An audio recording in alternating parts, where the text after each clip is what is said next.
good now. I love it. I had to put Hey, up the pictures and shit just to Yeah, it's record great. that we are both here. Yeah, we're live-ish right now. Hi, everybody. Welcome. How you doing? Good to see you. I'm in northern Kentucky, southern Ohio, Stan, I will call it, with my dear friend, and let's see if I can click this in right here, the Cliff Schechter, and we're in the same space. It's like if I look over, I you're put actually, my hand over yeah, there. you're It's actually like there. it's Hold on. hitting. It's like, Oh my god! yeah, that's right. It looks better that way. It's amazing.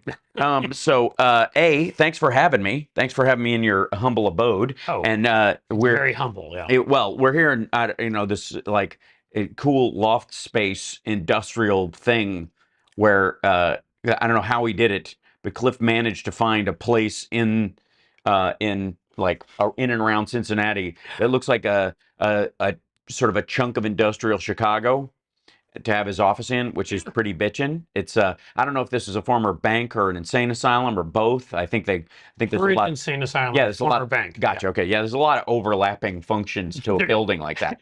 Especially these days in our current economy. That's right. And right away, I want to remind everybody, Cliff's Edge. Check it out. Subscribe. We were just talking right before the show started about how you were undermined by the deep state, by the algorithm. The YouTube deep state. The World Economic Forum has decided to target you. Yes. And your free speech. As you know, I was excited because I broke 100,000 subscribers on YouTube. Right. Even got up to 101. I mean, I was going crazy. Yeah. And they decided to take 2,600 away from me overnight. Apparently, they said we're having problems like this around the world. It sounds a little suspicious to me. They don't want to have to start printing all those new silver buttons. I know. And I feel cheap Is about there it. one in the mail now that they're going to have to recall? But so now I'm 300 or so below. So please subscribe because I don't know what to do with myself anymore. Well, obviously subscribe to Hal, but I mean, if I don't get it back to 100,000, I've lost, I don't know what the purpose is of my life. Right. Besides everything else I do. Yeah. Right. Well, and for us, like, we're just starting, I think in many ways, just like building that nest of subscribers that seems to be, there are these huge channels. Yes. Which somehow, I don't know how this works, have the same video viewership as I do. So I have my videos and stuff have the same number of views in a lot of cases of some of these bigger accounts with 1 million subscribers. And I have to believe that, especially for some of the, and I'm going to say there are some talented folks out there, so I'm not casting aspersions on all, but I have to believe that when it was more of a Wild West YouTube a couple years ago, which was before I got on there, which, I mean, anything's Wild West before I get there and civilize it, obviously. Understood. But I think there was probably some services where you could purchase large chunks of YouTube subscribers that do nothing but squat there and and maybe along the way, the only thing I can come up with, if it truly isn't like a technology, some glitch, and they're just BSing me, which YouTube of course would never do. It may have been, I may have picked up some bots and spam along the way. I mean, it's not shocking if you get to 100,000, you might have 2,000. Yeah, I think the reality is that especially as the numbers get bigger, you start absorbing, like if you lost 1,000 subscribers or 1,500 or 2,500 overnight, when you had 5,000, that's drastic and horrifying. Correct.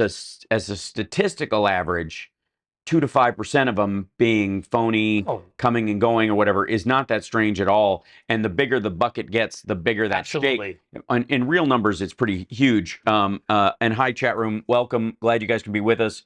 Oh, I get to see the chat room. Yeah, it's over here. Now, I can share with you on here. Oh, you can. I'll see if I can show you where can I share the chat room with you? Because we're both watching it at the same time.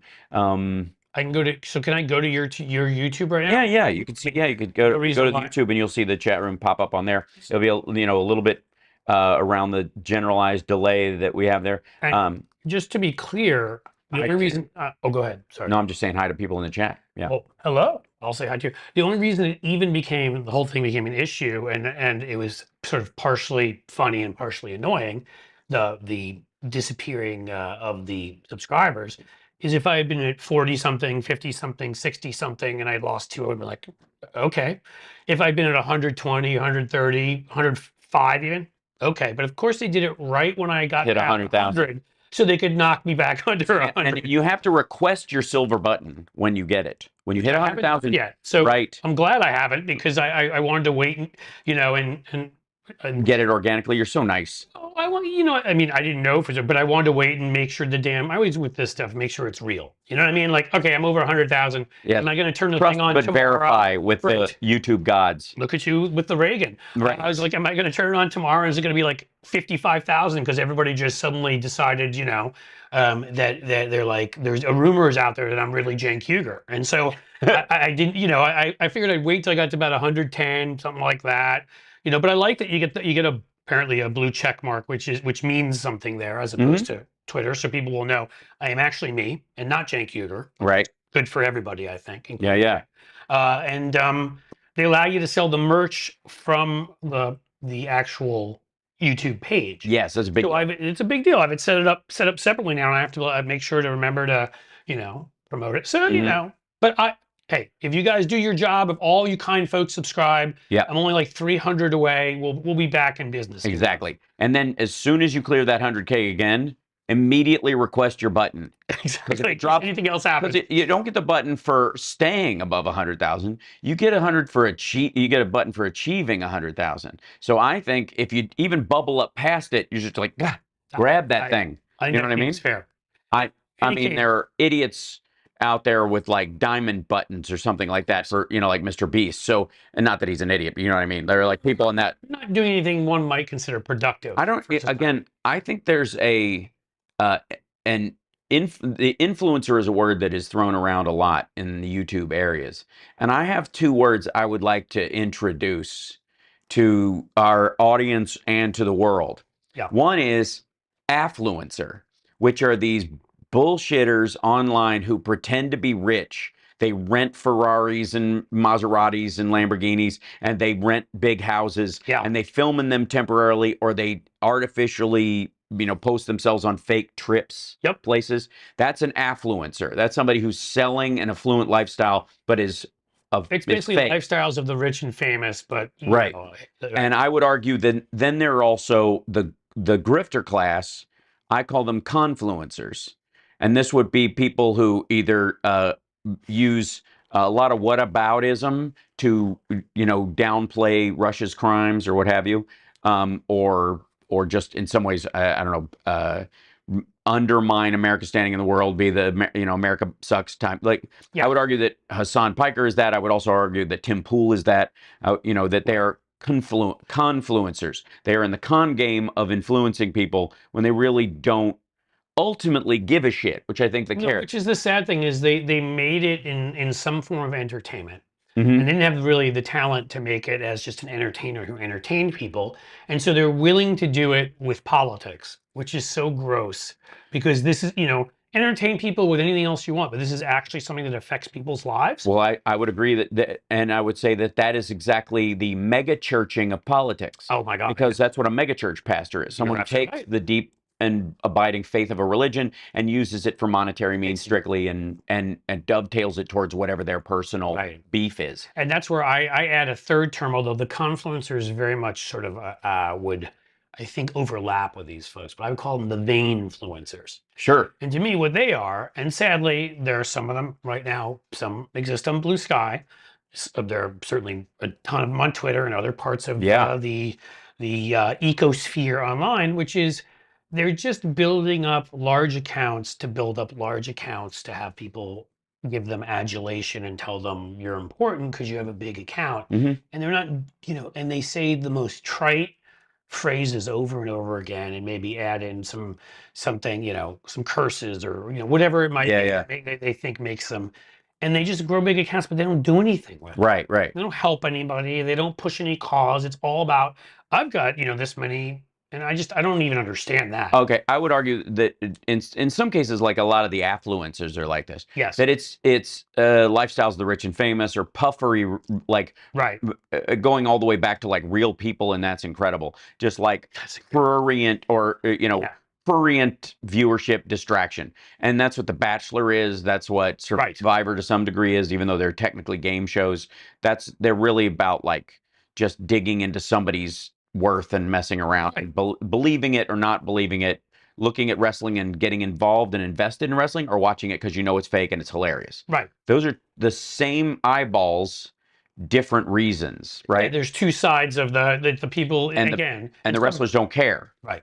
Right. And some need both. Right. So there's an overlap there, as I said. Some of the affluencers, as you would say, or so the influencers, which I just made up. And maybe, I like it. Maybe isn't that good? We can come up with something else. But point being that they're look at me, look at me, look at me. Yeah. And then there's look at me, look at me, look at me, and give me money. Yeah. And you get some of both of that, and both.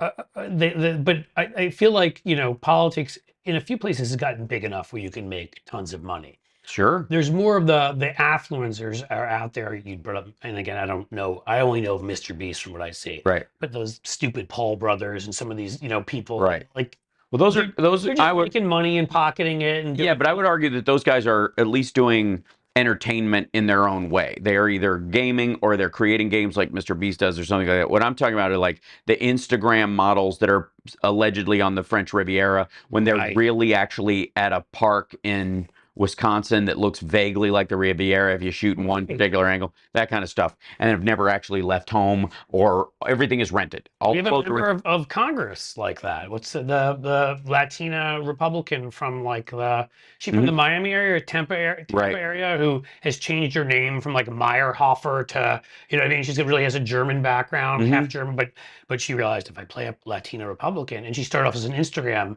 model, and now of course she's, what's her name? She's got like 3 names, and she's a crazy person from Wisconsin?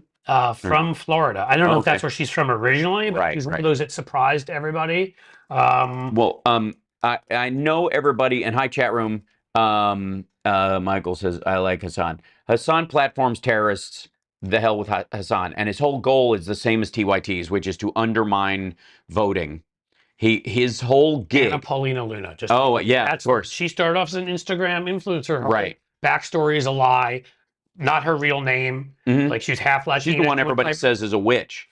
I believe. For real. She could be. No, I mean, like they really think she's an actual witch, like part of a covenant. No. So my you go on with my issue with Hassan and TYT both, and to some degree all their offshoots, be it Jimmy Dore or even Dave Rubin to some degree, although I think David Rubin's entire thing is puffing up Republicans to actually get them to vote and making money off that. He's not trying to dampen paid by Russia. I mean, right, exactly. But no, he's not trying to stop. He's not going to convince any Democrats not to vote. Correct. He's not going to get them to stay home. That's what TYT, Hassan, and Jimmy Dore do.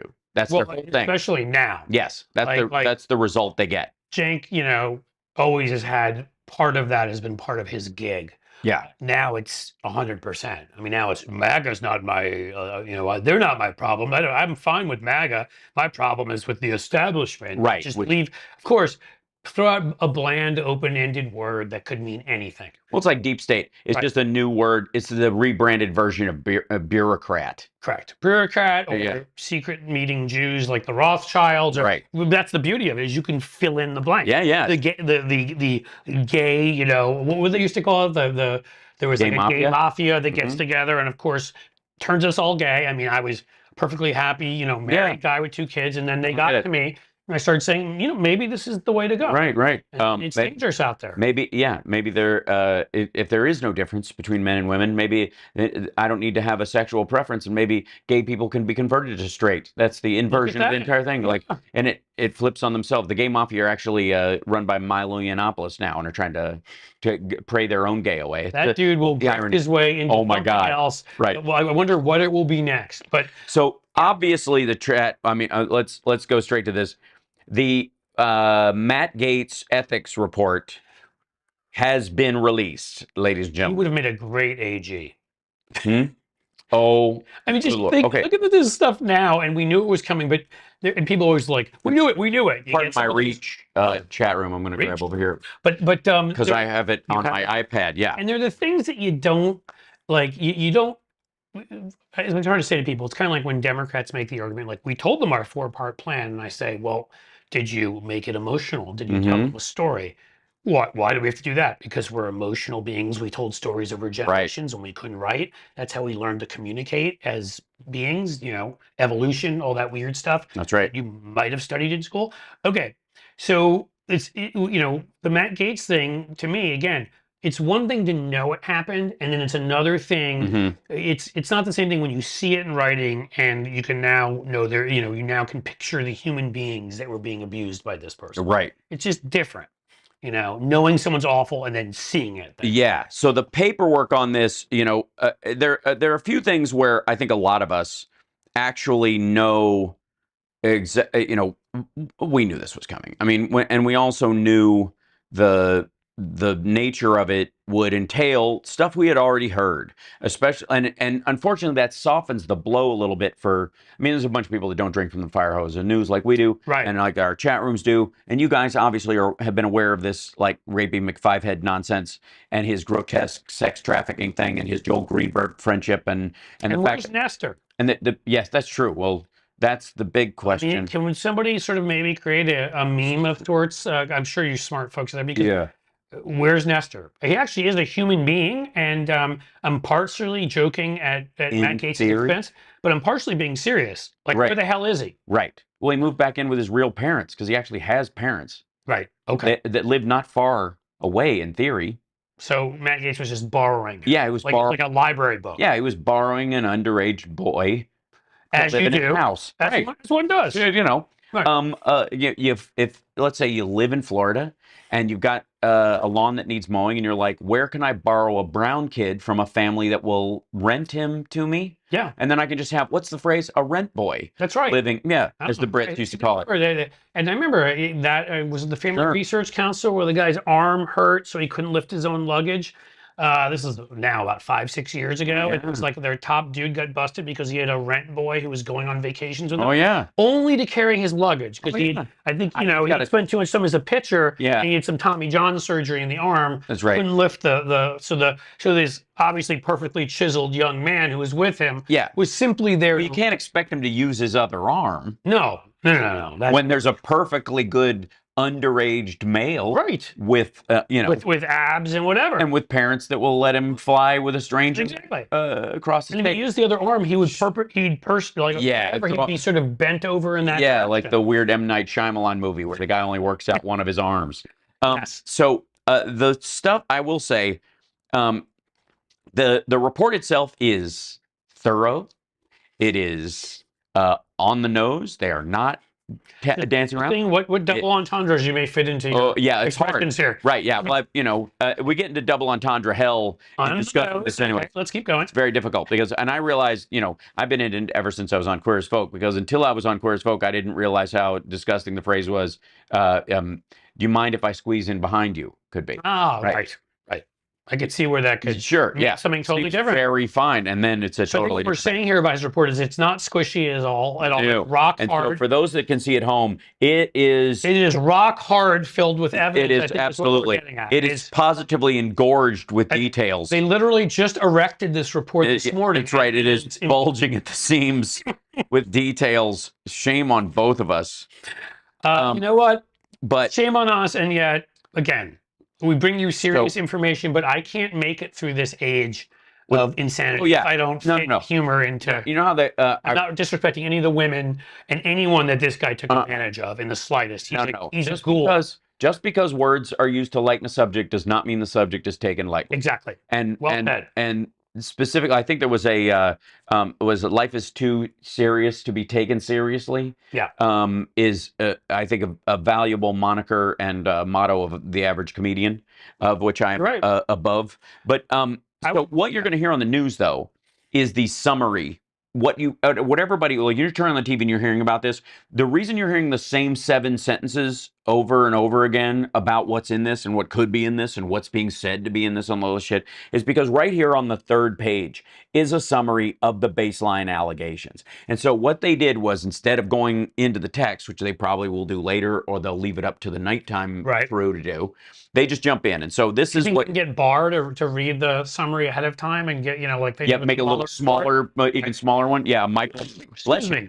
From 2017 to 2020, which, and by the way, I feel the fact that he engaged in this stuff as far as they were concerned from 2017 on, and again, he was part of Congress from that, he got in 2016, but it also seems like he was doing this shit out of celebration, that he was in the Trump circle and he believed himself to be untouchable. Yes, but we have to remember, I believe that's very true. We also have to remember, you know, comes from the classic rich white boy family. Dad was the head of the state senate, huge real estate company, got busted for drunk driving and got out of that. And so, you know, with somebody of his character, I have to believe that if he lived in Arizona, he would be doing the affluenza defense. Correct. When you brought that up, that was the first thing I thought of. I'm too rich. I couldn't help but kill that person. Yeah, right. I was raised without any regard for other humans. What do you expect? What can I do? I have to believe that as someone who, you know, was pretty seriously thought about going into the crazy field of criminology, you know, I wouldn't have made enough money probably to paying my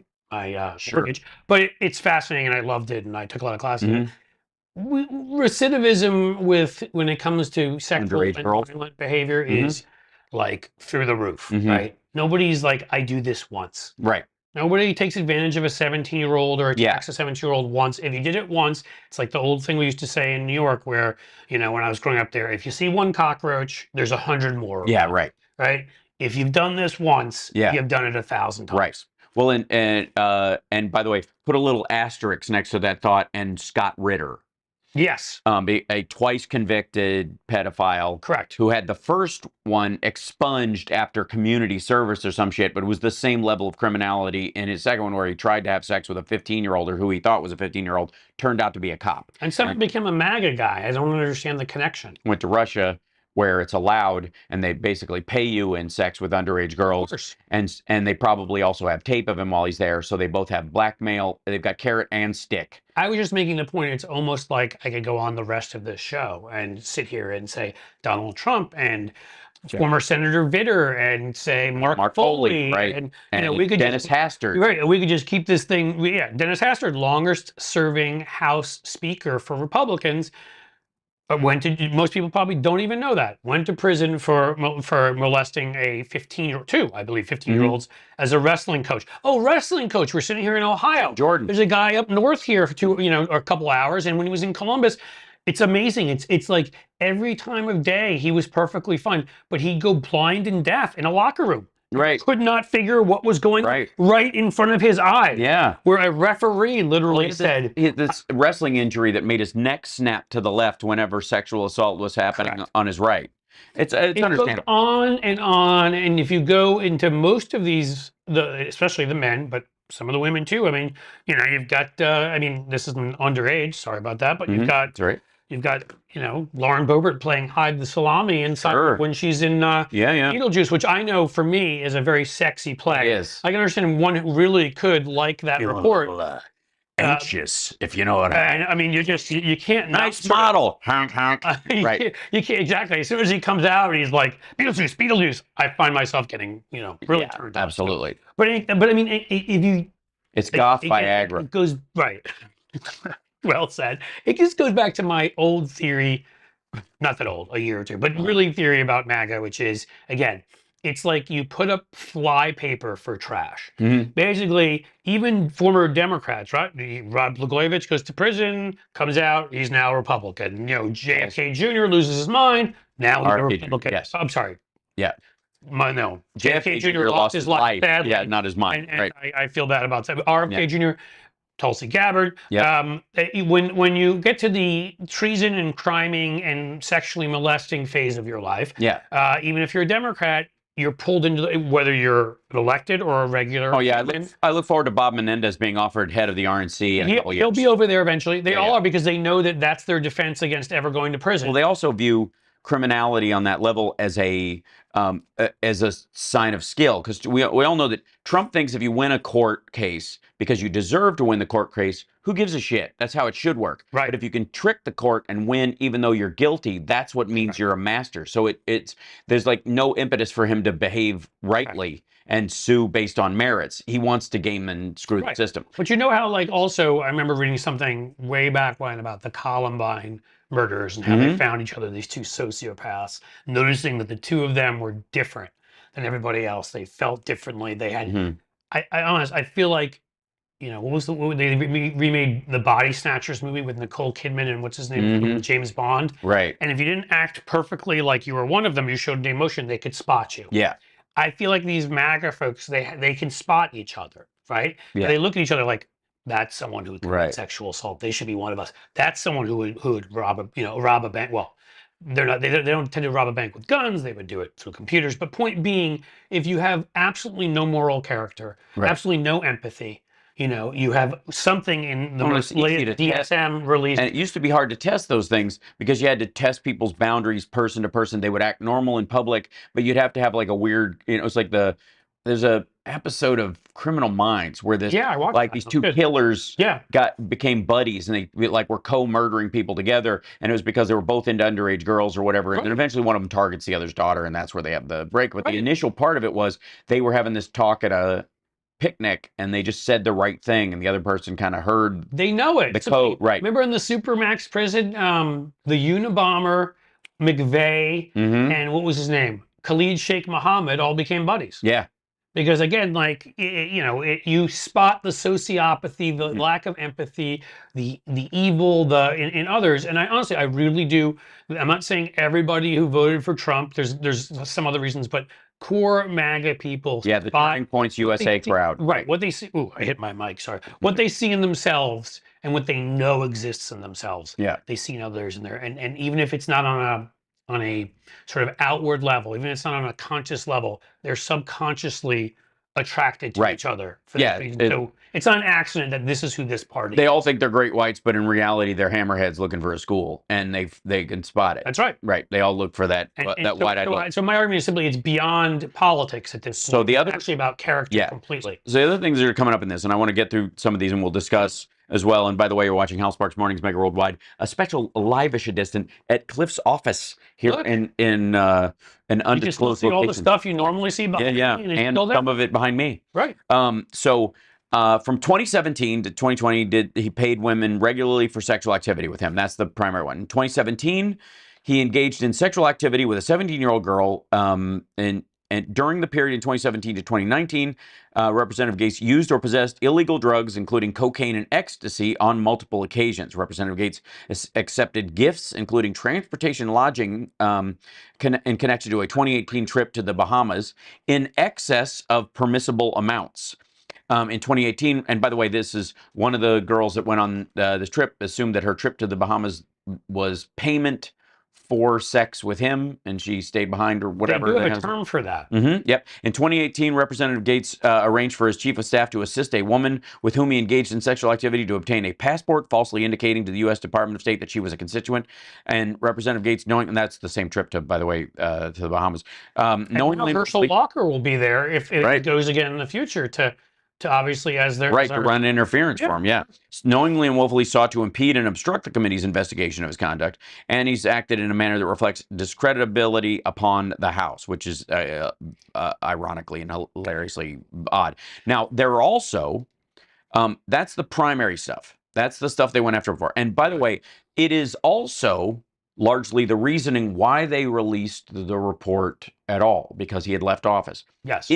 There are bribery allegations in here as well, which I think are profound and financially a problem for him going forward. The statute of limitations on them has not run out. Oh, no. And that will probably be more than likely the thing that he gets. Are they state charges? Well, because he's being bribed as a state representative, a representative of the state in the federal government. That's what I thought. So there's still state charges. Becomes the state of Florida, and what he knows, which I wouldn't be shocked with some of the crowd he's been in, about certain key Republicans. And if, let's say, your Pam Biondis and people like that work to make sure this gets buried, that is a concern of mine. I agree. But it also would have to take active work for them to bury it because it's out. Yeah. Right. No, this made it, getting this out there is huge. It was crucial to this. So there's federal laws he's violated, including, as many viewers of Smokey and the Bandit know, the Mann Act.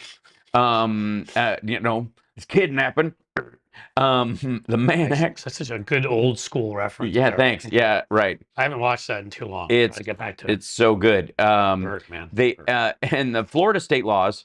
Under Florida's statutory rape law, it's a felony for a person 24 years of age or older to have sex with a 16 or 17-year-old, because they have the widest Romeo and Juliet laws that you can possibly have. But that's what that is. A person charged with this offense may not claim ignorance or misrepresentation of the minor's age as a defense, because if you're over, that's the issue too. As a 22-year-old might assume that somebody closer in age to them is 18 or 19 because they might seem like it because they themselves are still under the age of full cooked brain. Smart law. Your brain's again, not fully cooked until you're 24 anyway, so I find this behavior despicable, but I can fully understand how if you're closer in age, especially like an 18-year-old and a 17-year-old, you may make a mistake and think somebody may tell you they're 18. Sorry, he knew he was significant. You're not 24 and don't know that you've got a real age difference. Yeah, late 30s, early 40s. You know exactly where you are. And he would go to these like high school parties. Remember all those pictures that came out of him hanging out at high school and freshman year college parties? And again, the freshman year college parties, it may be skeevy, it may be gross, but as long as everybody's awake and can consent, I give a shit. If you can be sent off to war at 18, you can do whatever the fuck you want with your genitals. That's the rule. And again, I think on our side, we have a fairly open idea about prostitution and the legality of that. As long as nobody's coerced. I think prostitution should be legal. I think the state should regulate the hell out of it. I think that when I was in Amsterdam, women are better protected there. And make a better living. And but none of us have that problem. The only thing is again, it's where the cover-up is worse than the crime. And in his case, the crime involves, you know, hiding the fact, that you're engaged in a currently, as it were, illegal activity, and you're hiding it specifically from your constituents.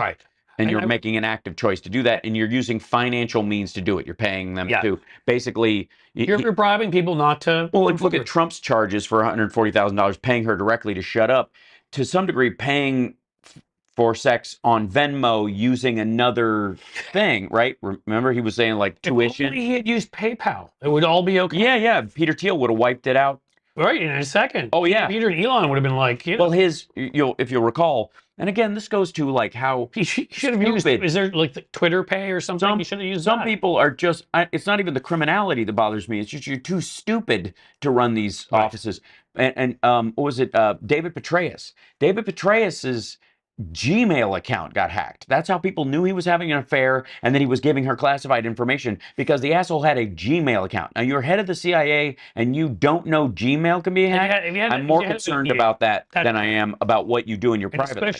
Yeah, I was gonna say. To me, again, they take that seriously in the military. If you obviously that's the kind of thing you get court-martialed for.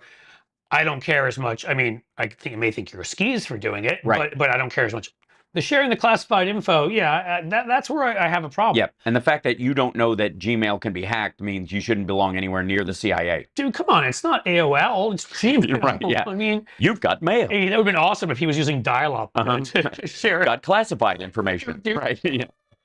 You've got nudes. It's also a criminal offense under Florida to solicit, induce, entice, or procure another to commit prostitution. That's all the like rules in there. And by the way, that's how they bifurcate out both sentencing and letting people off, and why you have so much variability in the law that you can attack the Johns and the prostitutes back and forth, and that you can try them on 6 different things or not at all. And like that's how they manipulate the law, mostly to hide this stuff, because they know it's criminal, but they also know people engage in it, and you can't shut it down entirely, so they dance around the edges. I was also going to say one more thing, and I don't know if this appears in there, but in thinking about what the potential, again, if they're of age, gross, but okay, whatever. But also, there's often at these things you've got the roofing, you've got the getting them drunk, you've got the getting them. He obviously purchased a lot of drugs, and I have to believe he was using some of those. A minor can't supply some women with. Yes, a minor can't consent to an adult over the age of 24 by Florida law and federal law, and also you can't comply if you're a minor. Certainly on drugs. If you're giving a minor drugs, that is a crime in and of itself. Yes.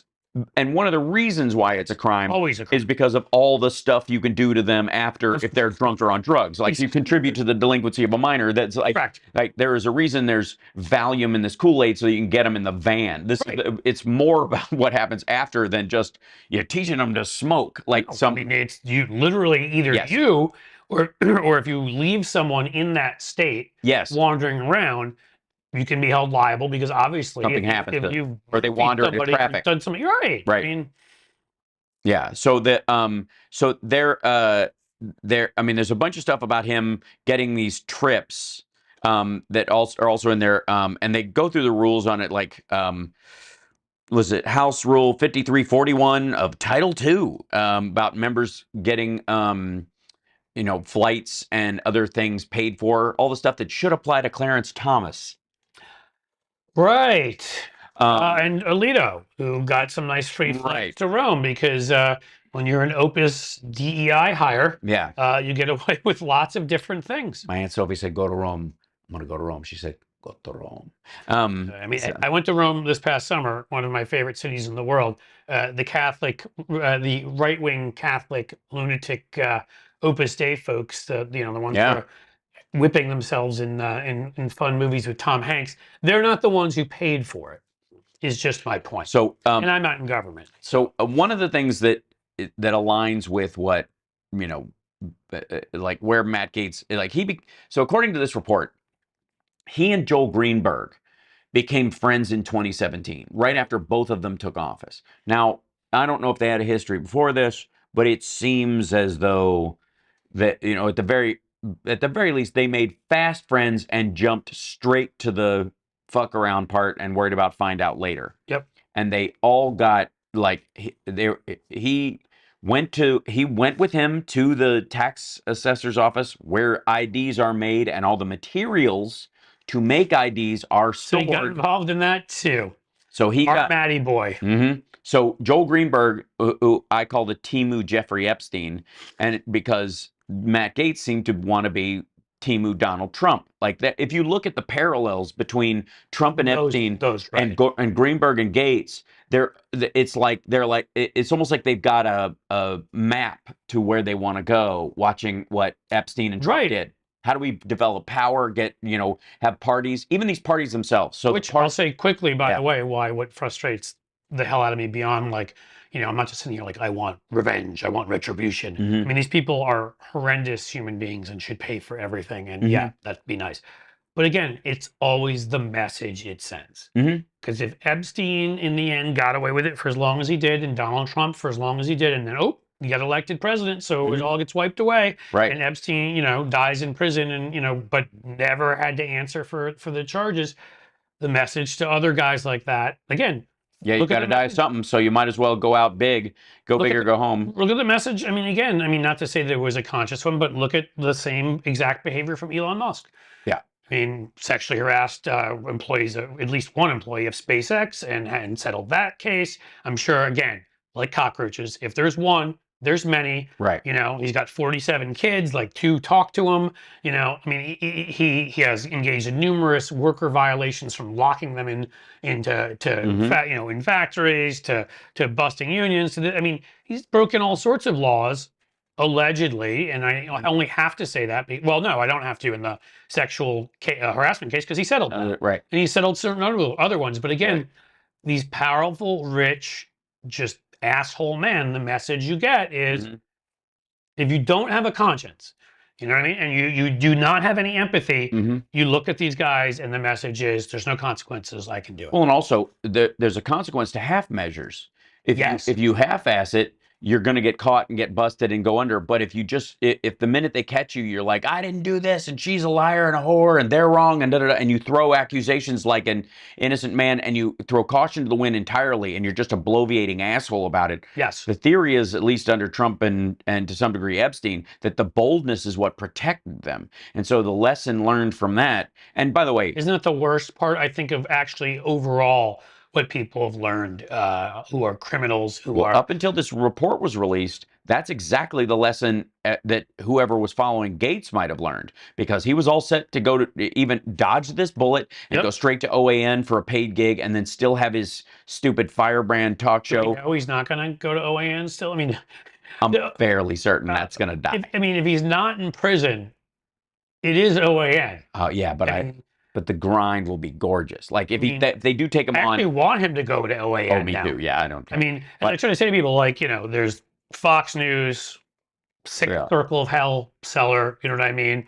Right below that, you know, or a little bit further below that, maybe right below that, you get Sinclair, pretty similar. You start heading down to Newsmax territory, you know what I mean? Yeah. Below that, you're some guy in a basement who's got people locked up, like Nick you're Fuentes' house in Berwyn, Illinois. exactly. You're in Nick Fuentes' house, or you're the guy with the serial killer with the butterflies, and Right. Clarice is coming to search for you. And,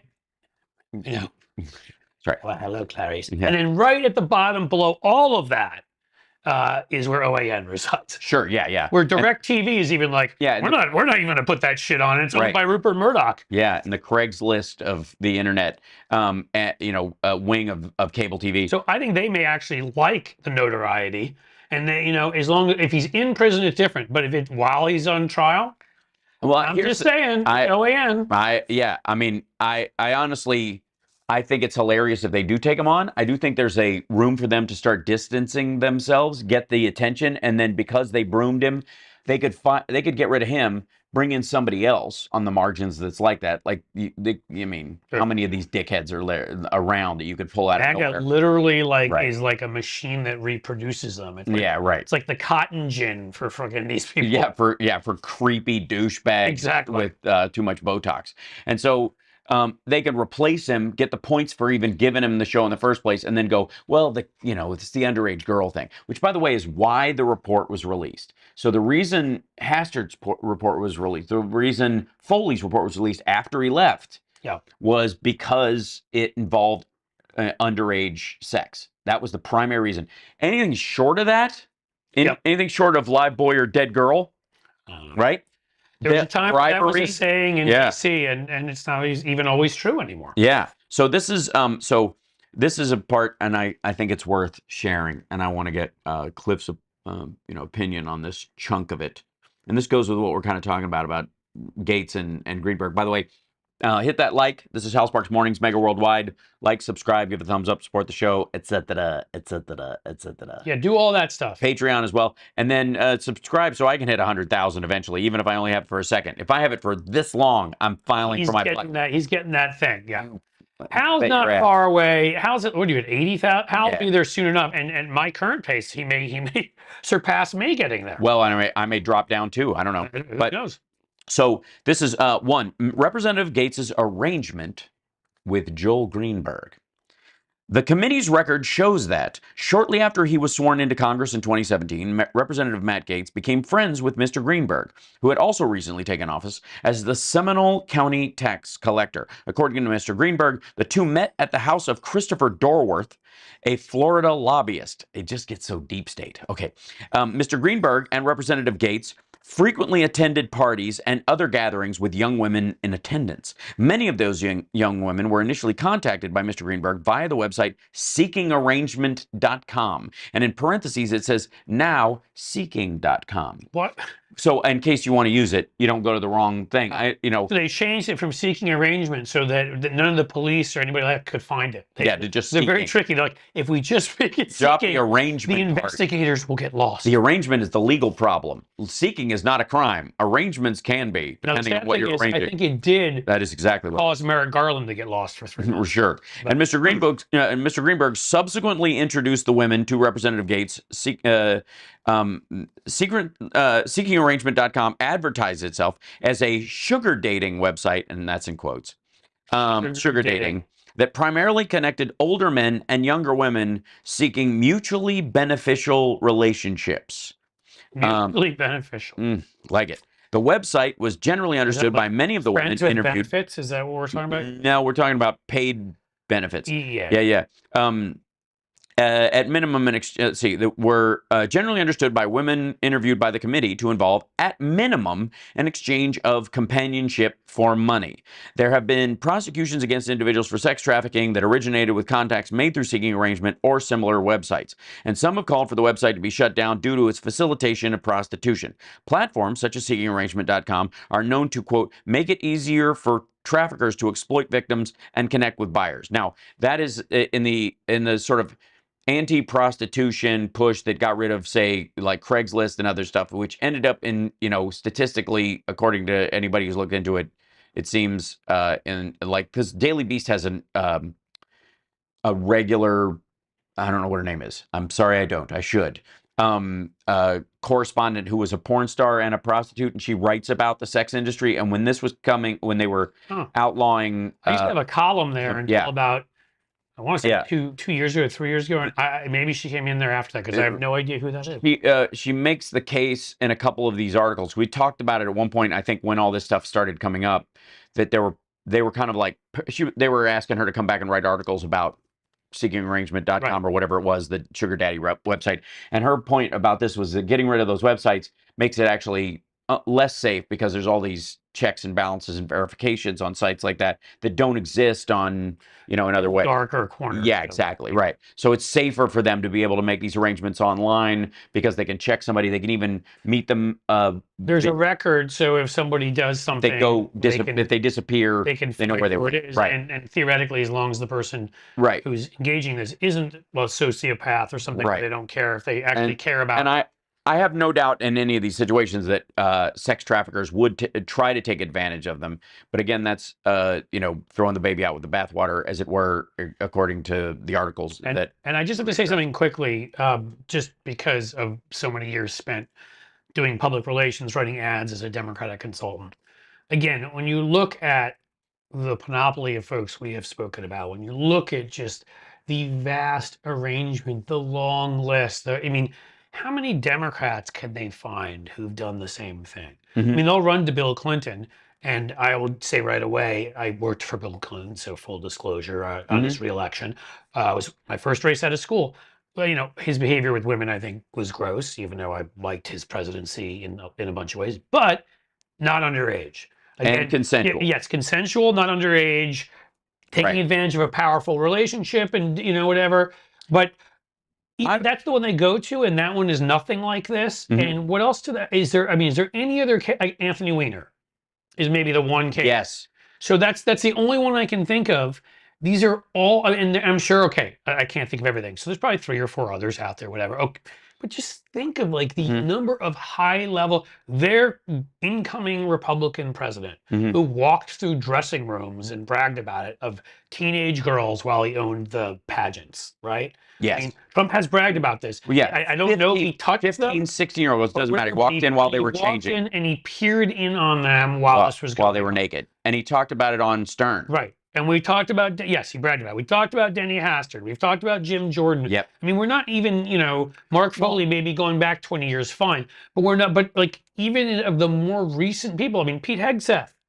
I don't, was she of age, or just, did he sexually assault somebody who was of age, or did he sexually assault somebody who was underage? Right. Both pretty disgusting. I'm not sure which it is with him. Right. But point being, it's just again and again. And Democrats can't turn that into, we're this party and they're the sexual predator party. I don't really understand. Yeah, I also, and when it comes to Clinton, I do balk, and this is just my belief in the equality of the sexes, that while and again, equal, not same, that's okay too. They don't have to be the same to be equal, right? Yeah. That's not the point. But the point is that when we talk about these like powerful men, weaker woman, or there's a power differential in these things, it takes away the agency of these women and suddenly infantilizes women who are of age, many of whom are in their 20s or whatever, and sought these offices to be around. And so I've always had an issue with that, because it assumes a kind of weakness. Well, and mentally. I don't want anybody to think, because I want to be, now that you said that, be very clear. I am not comparing one to the other. Yeah, right. That's what they go to, and I'm saying, yes, maybe I don't think he should have done that and find that, well, he was married too, and find that behavior gross. That is an entirely different thing with an of-age woman and a consensual relationship than any of these other things we're talking about. And I would say it's even further down that road, because, again, I give women, in their early 20s a lot more credit for maturity and decision making than to say that they're basically easily hypnotized by some country bumpkin who managed to work his way to the presidency. Yep. And and could talk them into a blowjob because they're just sap-headed. And I think I agree with that too. That's always been my and that's why I don't think there's any comparison. No. I just he didn't, whatever. You know what I think. Yes. And continuing with the report, since we'll get into some of them. The committee did not receive any evidence that Gaetz had his own account on seekingarrangement.com, which again, piggybacking or barebacking, I suppose, on top of somebody else's. account is skeevy in and of itself. Like, you had an account. It's the same thing with Elliot Broidy and Trump, who, you know, That's right. Broidy, you know, got divorced, and his wife's divorce filings were like, he was getting these women pregnant and giving them abortions, and he was like, I didn't get them pregnant. Trump got them pregnant, and I arranged it for him so that it wouldn't be in the press. Oh, wow, it's much better that way. Yeah. Mr. Greenberg indicated he frequently showed the site to Gaetz and that he provided his login credentials to Representative Gaetz. According to Mr. Greenberg, he and Representative Gaetz would split the costs of drugs, hotels, and girls. For example, the committee reviewed evidence. Again, evidence. I mean, look, at least they're good guys. They're splitting the costs. Yeah, well, I don't give them that much credit. I think PayPal allows you to split the check. I know. I'm really not being serious. I know, yeah. Bro, I'll get you back for the 40. Yeah, hit me. Absolutely. For example, the committee reviewed evidence that such activity occurred in July 2017. Specifically, evidence showed that Representative Gaetz, Mr. Greenberg, and others gathered at a rental property located in the Brickell neighborhood of Miami, Florida, for a weekend beginning in July 7th, 2017. Gaetz and Greenberg also spent time in Fort Lauderdale during that Miami stay, during which time Representative Gaetz withdrew at least $1,200 in cash from 3 different accounts at a single ATM. Right. Switch off those accounts because that will fool us. Well, and also you're getting the max. Was he maxing? He could only get 400 out at a time, and he needed $1,200 for drugs, chicks, and hotel room or something. Drugs, chicks, and hotel rooms will add up. There you go. For 3 different accounts from a single ATM. On June 22nd, 2017, Gaetz paid $6,308 for that rental booking. So he paid for the basically they rented a mansion on Airbnb, and he paid for it. Nice. On July 9th, 2017, Greenberg paid Representative Gaetz $1,600 by check. That's him pumping in for his part of the house, I guess. Greenberg stated the check was reimbursement for the share of the rent. Yeah, there it is. Mr. Greenberg also noted that they met up with another individual for dinner that weekend, and he shared a photo of Gaetz himself and another individual on social media on July 8th, 2017. So you can see that they were there, that they were together, that all that money was drawn while they were in each other's company, that the money was shared, and they've also interviewed all the women who were there and all the other local politicians and dickheads and hangers-on that they hang out with. You just remind me of something, too. Wasn't he accused by other Republicans, and maybe it was in this report or not, of sharing naked pictures of some of these women on the floor? Yeah, Mullin said on the floor, and that's revenge porn, isn't it? I mean, there's a charge there. You are not allowed. Am I wrong about that? It's non-consensual nudes. So the showing of non-consensual nudes is a crime, depending, and it goes into the same zone as like those states that like have. You have to notify both sides if you're recording a phone call. Right.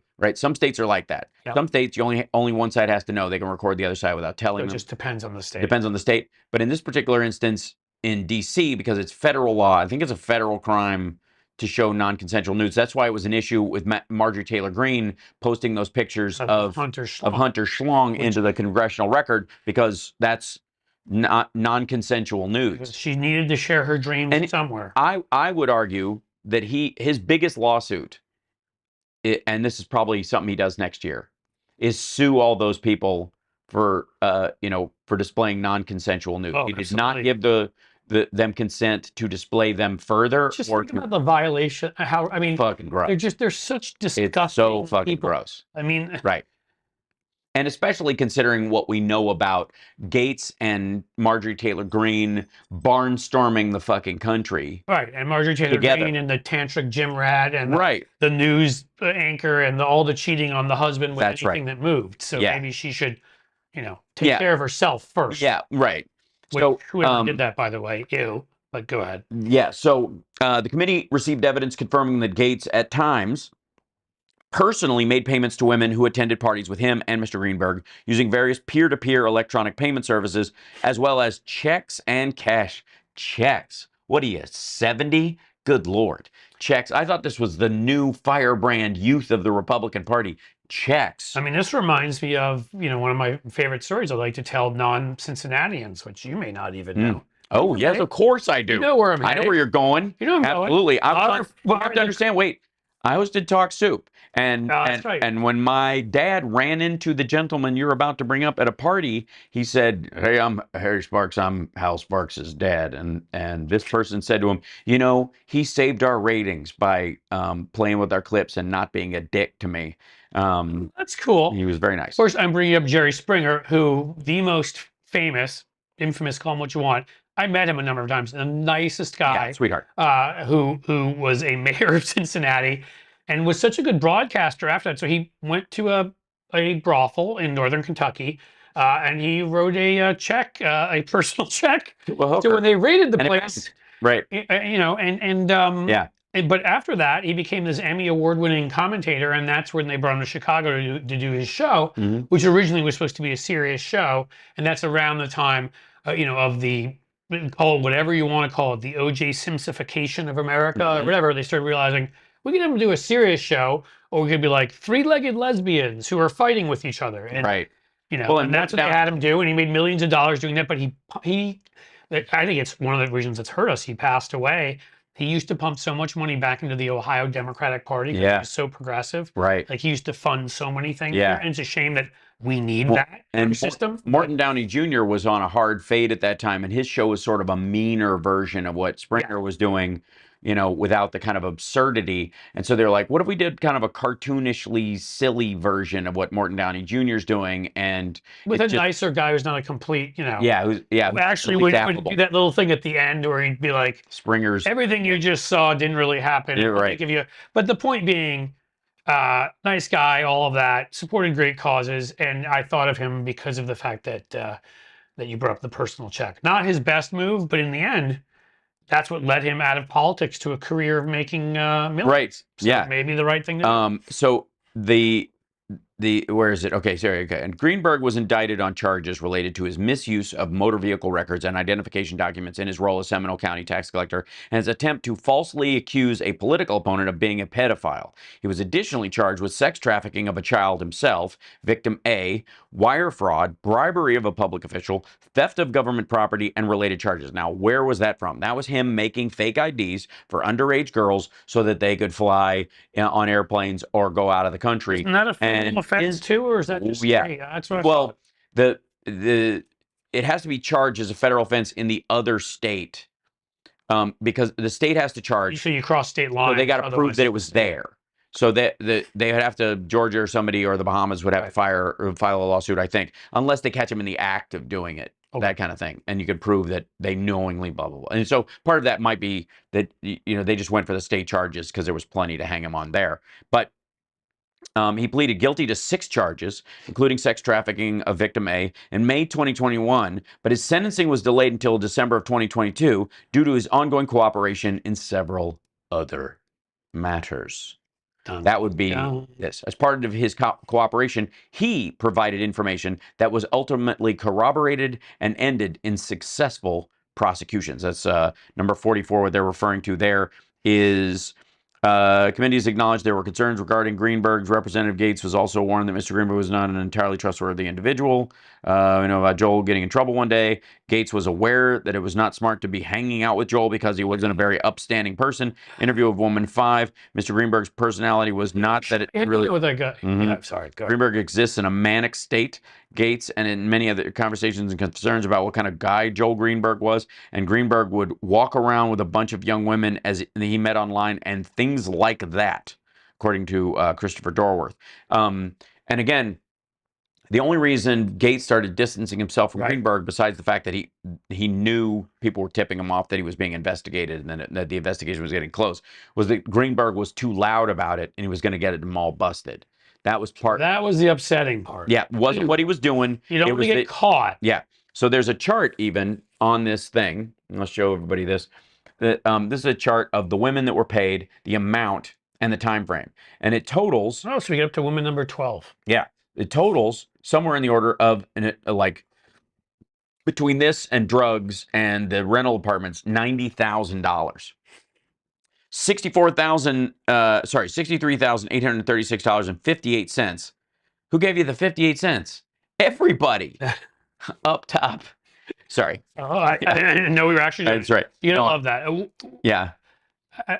Okay, go ahead. Yeah, that's an old joke. But anyways, the committee's record indicates Representative Gaetz was in a long-term relationship with woman one, and therefore some of the payments may have been a legitimate nature. However, as we focus below, woman one asserted her Fifth Amendment right when asked whether the payments to her were for sexual activity and or drugs. So she was basically his well, maybe a legitimate cause in that he wasn't paying her for sex. He was just buying drugs for the two of them by giving her money. Right, yeah, and the sex was just... a more legitimate... She has sex with the guy who can give her drugs. Right. What could be more Florida than that? Exactly. Yeah. I mean, if there's a messed up alligator attacking them... Yeah, exactly. What's going on, maybe, but... Several initially were responsive to the committee's outreach, but later told the committee they would not voluntarily participate. They got scared off. That was a big story about a year ago. Yeah. That there was a lot of, especially around Greenberg, there was like, I mean, I don't know how seriously you take Gaetz or somebody close to him saying you'll disappear, but I don't know that you don't.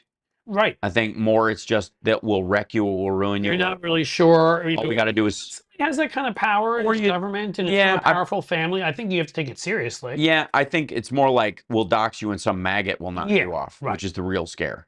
Yeah. There's a back and forth about okay.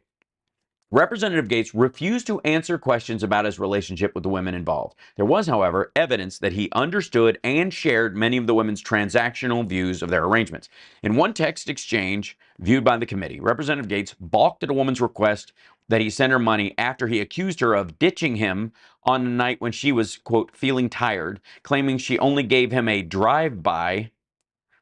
The woman asserted to Representative Gaetz that she was being treated differently from other women he was paying for sex. The committee also obtained text messages in which Representative Gaetz' then-girlfriend informed some of the women who were typically paid for sex that, quote, the guys, Greenberg and Gaetz, wanted me to share that they are a little limited in their cash flow this weekend. Matt was like, if it can be more of a customer appreciation week. Oh, my God. Can you send me that page? Fuck me. Yeah, everything you just said on that page screams I need to make a short about it. Yeah, I'm sending it. Funny props and oh, dude, it is this prick. Unbelievable. Customer Appreciation Week. And just that God damn, dude. He was upset because he didn't feel she had treated him like the other women. She was tired, and therefore rub one out and go to sleep, you cretin. I mean, drive by. Yeah. Using that term. There's just so much in there. Yeah, a few months later, she noted that, by the way, Matt has also mentioned he is going to be a bit generous because of customer appreciation thing last time. Another woman specifically recalled a conversation with Gaetz about issues with Mr. Greenberg's following through with expected payments after Greenberg's encounters with her. Mr. Greenberg told the committee that Gaetz was aware that the women they had sex with and paid had met Mr. Greenberg through the sugar dating website. Gaetz did not appear to have a negotiating a specific payment during the prior engagement of sexual activity when they were paid. Instead, the women had a general expectation that they would typically receive some amount of money after each sexual encounter. In 2017, using a pseudonymous account, oh, I love that. Pseudonymous account, I think that's but right, yeah. they misspell it in here, I think. Representative Gaetz made payments to women largely without a description of the purpose of the payment. I mean, no one would look into that. Why would you even? Yeah. I mean, you're totally sad. You're larger payment. Your accountant knows. Just let it lie. Don't go there. After several months. Let's see, largely without a description. After several months, he began to use other payment accounts, including ones with his own name, using innocuous descriptions to indicate the purpose of the payments. That was the thing where we saw with the Venmo, where he was charging, well, it was like tuition. Yeah, he said tuition on a bunch of them. Right. 8th grade or? Yeah, after school special, right. Tens of thousands of dollars in payments made to over a dozen women, despite being offered the opportunity to do so in the committee. He wouldn't provide any information. Gaetz also was provided with a list of women who the committee found received payments from him beginning in 2017, was asked to inform the committee of the purpose of those payments, as well as to inform the committee how he knew the individuals and whether, quote, if you engaged in any sexual activity with the individual, did she ever indicate to you she expected payment or for engaging in sexual activity with you? Rather than answering the question, Gaetz asserted incorrectly, you ask in part, whether I've had sex with a list of women over the past 7 years. The lawful consensual sexual activities of adults are not the business of Congress. Right. They're not asking you about the lawful consensual stuff. They're asking you about the whole thing is unlawful. Yeah, the unlawful. Yeah, the key word. The fact that prostitution is technically illegal and the Mann Act exists, and you transported some of them, and they were under the influence of drugs at the time. Correct. Is really what the general gist of our question. And again, it's quite rich coming from a Congress, that still can trace its DNA, to Newt Gingrich, who in fact did exactly that, went after Bill Clinton for sexual behavior that was legal. So yes, they've done that numerous times before on the Republican side, but again, it's always different when they're the ones perpetrating it versus. Yeah. So based on the evidentiary record, the committee identified at least 20 occasions from the beginning of 2017 through 2020 where there was substantial evidence that Gaetz met with women who were paid for sex and or drugs.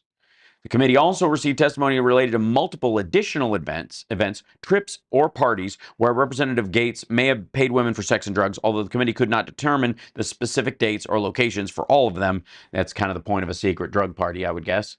To the extent Representative Gaetz paid money to women in connection with those trips, at least some of the transactions are reflected in the chart discussed in the prior section. So they showed him the chart, and then they have copies of his texts in here. Are they upsetting? And well, it's like he's taking selfies and then sending like pictures of him taking a selfie of himself, more than likely that he sent to them later. Message between Joel and a 20-year-old female. If you have a friend that is down, perhaps all 4 of us can meet up later. Do you party at all? Oh, that's perfect. I have a friend who introduced me to the website that I could bring. She's very pretty, very great personality. I usually do 400 per meet. Does your friend use the website as well? And yes, I do like to go out sometimes. He goes, very cool. Yes, he understands the deal. What does your friend look like? 400 is not a problem. Are you both old enough to drink?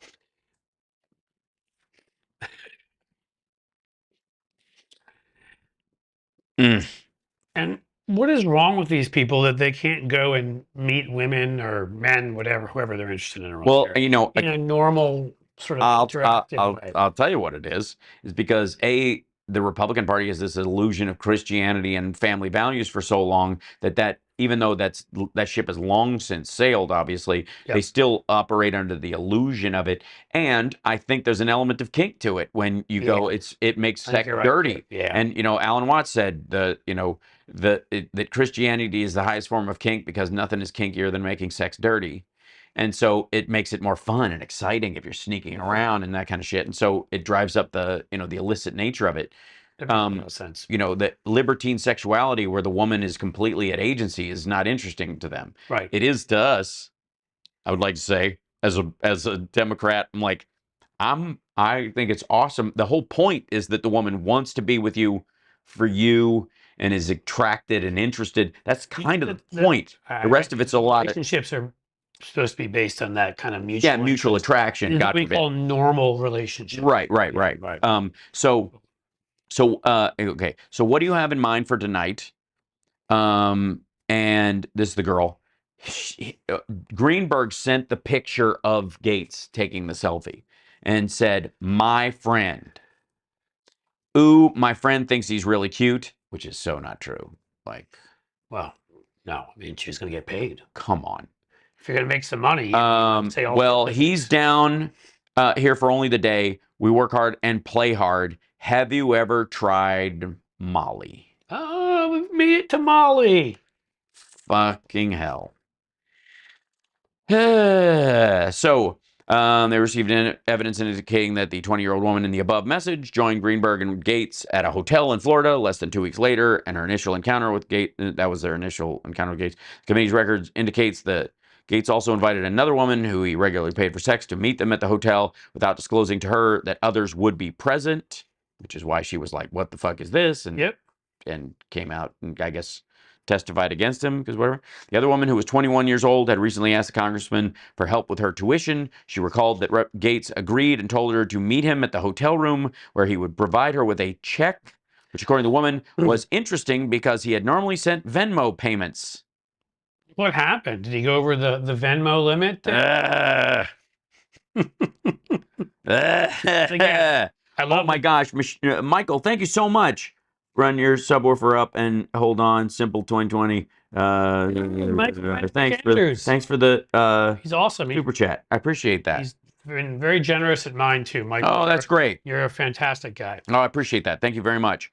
And happy holidays to everybody. It's nice to actually be in, it's a gift in and of itself to share a room. To hang with Al, it's fun. Yeah, especially talking about this stuff, which hork. The four of them had sex, and afterwards, Representative Gaetz gave her a $750 check made out to cash with, fuck you, with tuition reimbursement. Oh my God. In the memo.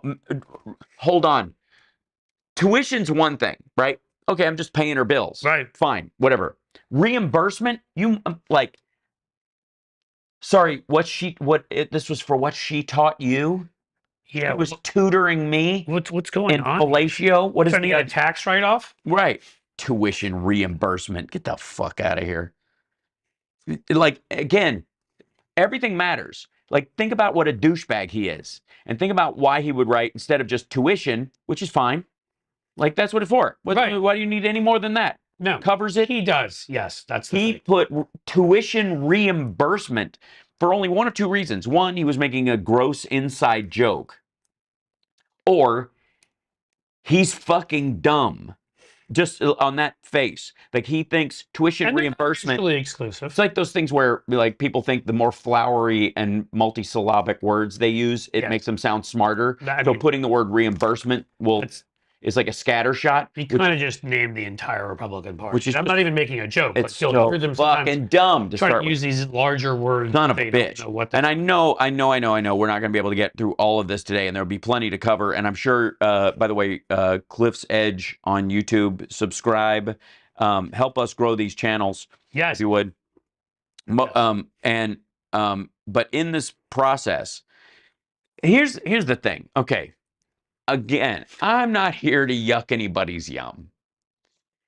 But the idea that Gaetz and Greenberg are knocking nuts in these fucking hotel rooms with these rando chicks that Greenberg is arranging off a site, and then he has the nerve within 8 months to go, I don't know that guy. We barely hung out. I'm like, that's such the Donald Trump thing, right? It was like, it's like, I barely knew him. And you're like, we're talking about Don Jr. Right. Barely knew him. Yeah. Saw him once. Right. So, like, it's just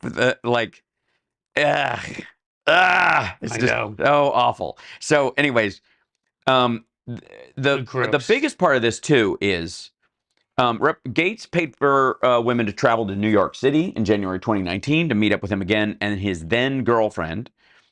They reviewed text messages in which Gaetz asked the women about obtaining drugs in advance of the trip. So he wants to, so this dickhead wants them to buy drugs where they are and then get on an airplane and fly across state lines. The world is to get them when you're there, right? Like, why would you purposely? Dude, all right. I'd like to open myself up to more federal charges. Right. I have never, again, people know this. I've never drank in my life. I've never done drugs. I have no interest.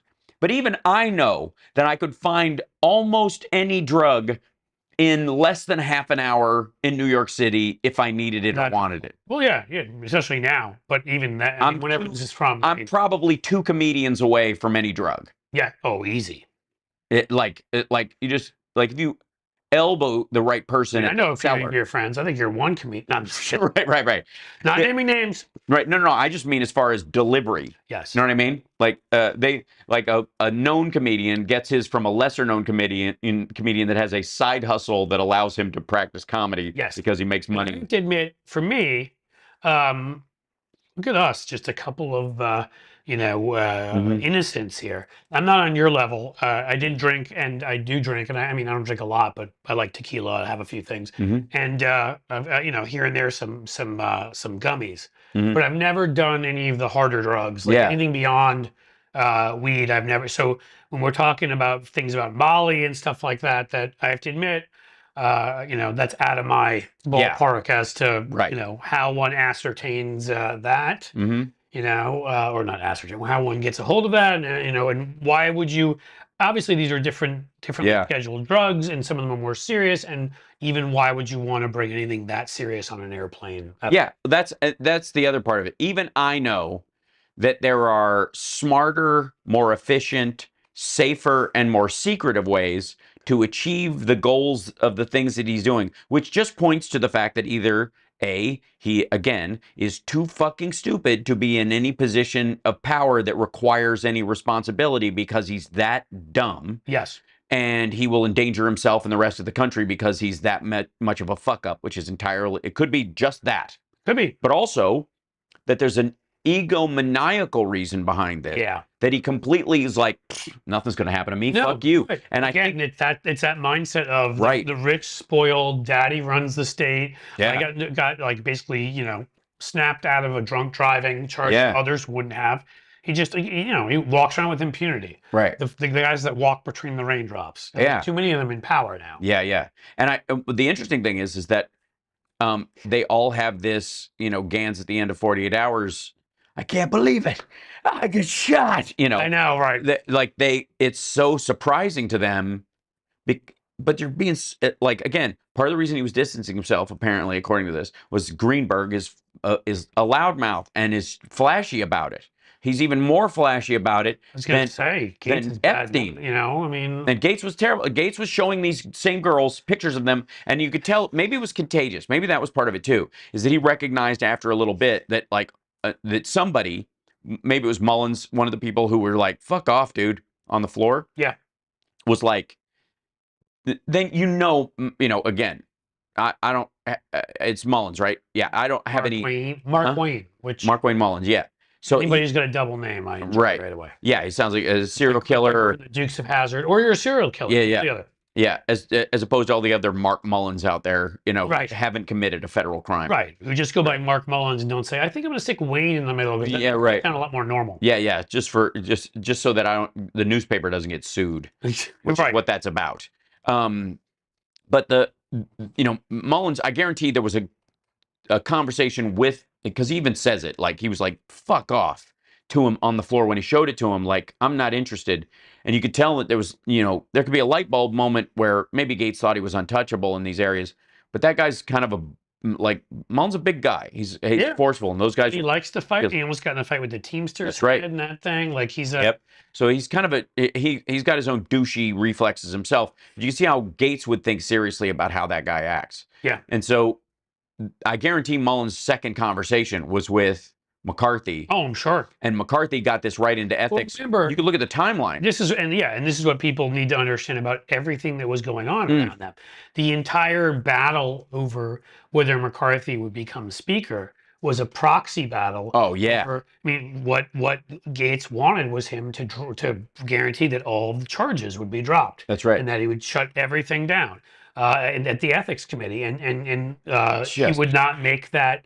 He would not make that promise, and that made him a mortal enemy to be destroyed. Right. And again, I'm not making excuses for the Christianists, because the right-wing Christians who actually practice their values, I don't care. I mean, great for them, but if they're trying to tell me and everybody else what to do, I'm sorry, there's this little thing called the Constitution, and back the fuck off. But I could see where there are still a couple of those types of guys in the party that actually are uptight as hell on these things, and believe in that. And so Gaetz going and showing off these pictures as one of the new young sort of bulls of the party who doesn't give it, where Christianity are just talking. Yeah, it's just a show. And maybe Mark Wayne Mullins actually believes in all of this crap, and or there you go. Or even they don't. They're as full of shit as he is, but they're at least aware that you're gonna fuck up.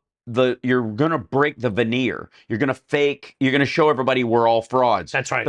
Stop blowing my cover. Right. Like I try to tell people that, when I try to give folks optimism about the situation right now. I mean, already look at Trump's already now speaking out loud, which we knew was just bad. Immediately VP about Trump. Musk. Well, yeah, VP Trump. I call him the chauffeur. But I mean, he's pissed, and I'm the president. Musk is a rich guy. Right. There's so many natural fissures. There's so many natural easy ways to get these guys to fight each other, because they all are so disordered in their personalities. Right.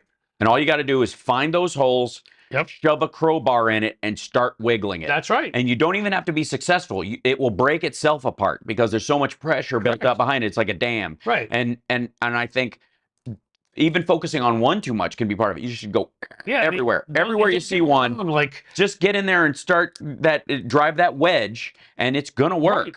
And I want to be clear, don't get me wrong. They're all assholes. Yes. But they're different kinds. Yeah. You have the theocratic assholes. You have the tech oligarch assholes. You have the frat boy, you know, assholes like Matt Gaetz, you know, and who are completely about performance and really, you know, they're ones who have actual ideological beliefs, which are insane and stupid. They're ones who have actual theocratic beliefs, which are insane and stupid. They're ones that are just all about performance and power and getting reelected and you know, adulation and all of that. They're ones who are there just because they're waiting for the next lobbying gig. They're there, put in a couple of years and then go make a lot of money because they're never going to make, you know, a lot of money in bumfuck whatever where they were nothing.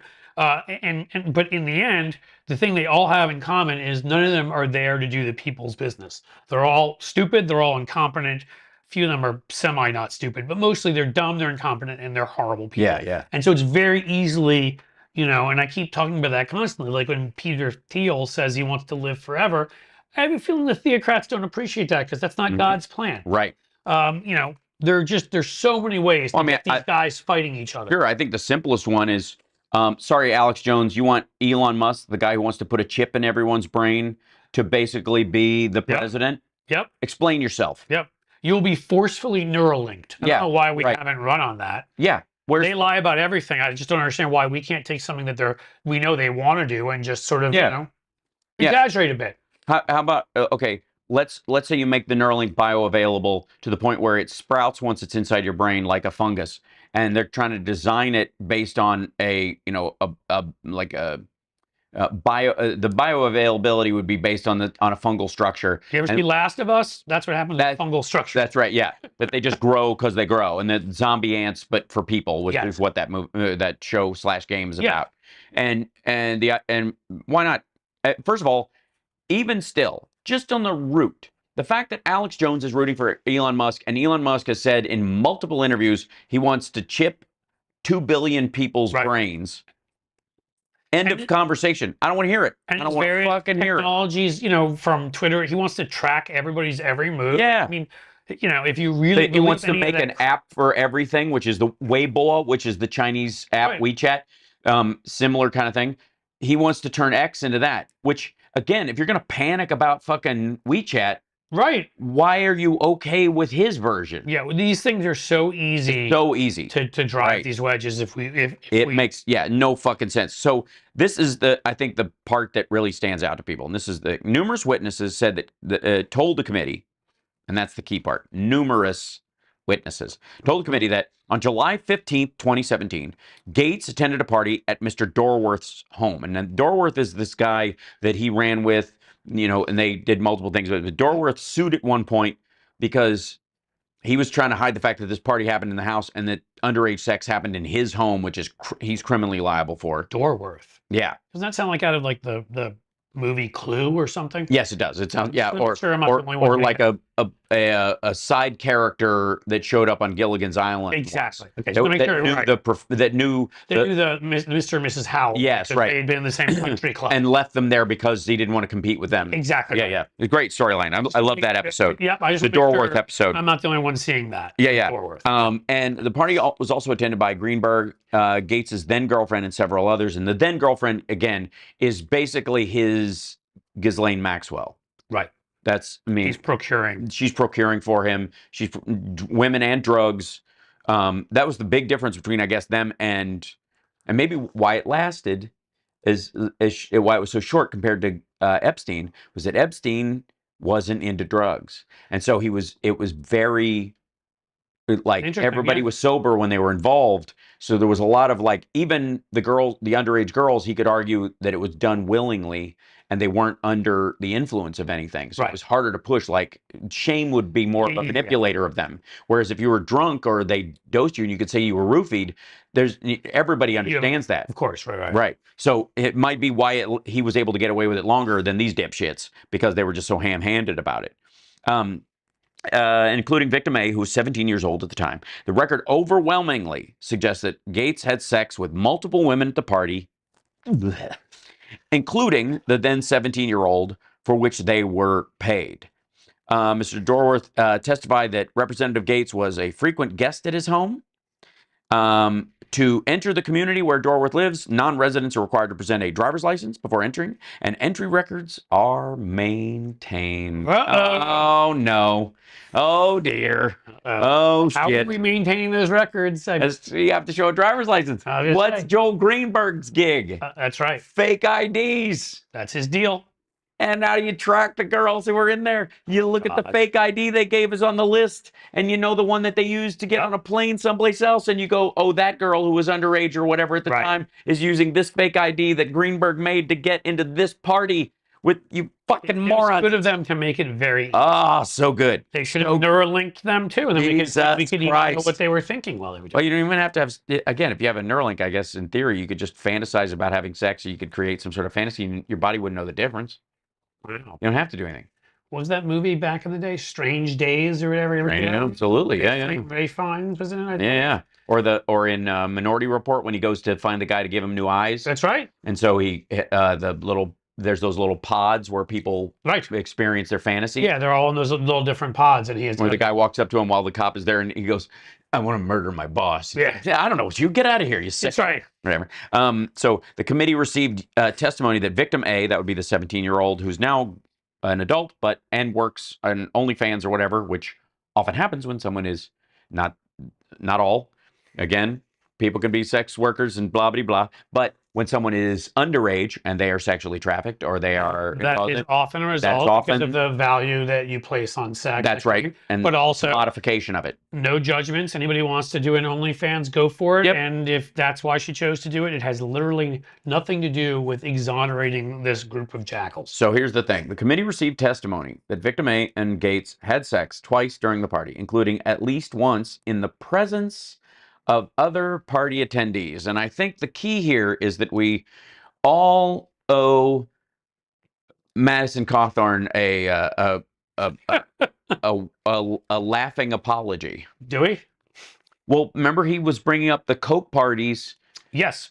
And these Coke orgies amongst the conservative Republican parties, and like he got dragged to these, and he made it all about DC, like it involved Democrats. When it really turns out, like it sounds like he was invited to one of these fucking parties. Well, I was going to say exactly this. The only reason I'm not, I guess I was asking is I don't feel a need to apologize, because when he said all of that, while I found it funny and enjoyed insulting Republicans with it, I had absolutely no doubt in my mind that he was telling some version of the truth. Right. That he either had been invited to them or he knew of them and hadn't, was pissed, which is why he was talking about it. Oh, hell yeah. Like, I mean, again, anybody who looks at who attracts the type of just amoral scum attracted to that in that party, you know, I mean, of course they're having big Caligula fests.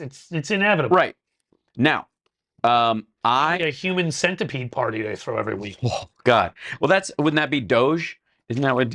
Doge is a big. Doge just human centipede with Musk in the front. It probably is. They bring in it's. Yeah, well, Musk thinks he's in front until Vladimir Putin enters. I was going to say. Right. I was going to say. Sorry. You have to. First of all, you have to be a billionaire to get in on it. Right. And second of all, exactly right. It goes in order of importance. And yeah. Elon Musk, while they're sewing Vivek Ramaswamy's mouth to his asshole, goes, "At least I'm in the front," and then Putin walks in the room, and you're like, "Oh no." And you know what's funny? The person all the way in the back is J.D. Vance. Oh yeah, absolutely. I mean, and he's happy. While he's getting sewed, he's trying to order donuts. Yeah, and it's like, God, it's like stop clapping back there. Yeah. So the committee received testimony that they were okay there. In the presence of other party attendees, victim A recalled receiving $400 in cash from Representative Gaetz that evening, which she understood to be payment for sex. At that time, she had just completed her junior year of high school. Jeez.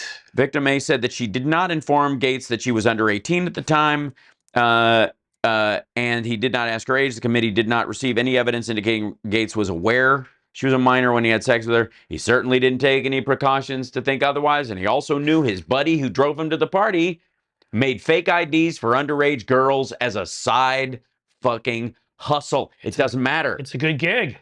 It doesn't matter what he thought. No, at that point, it's you don't have to ask. It's the same thing with like money for sex was never discussed.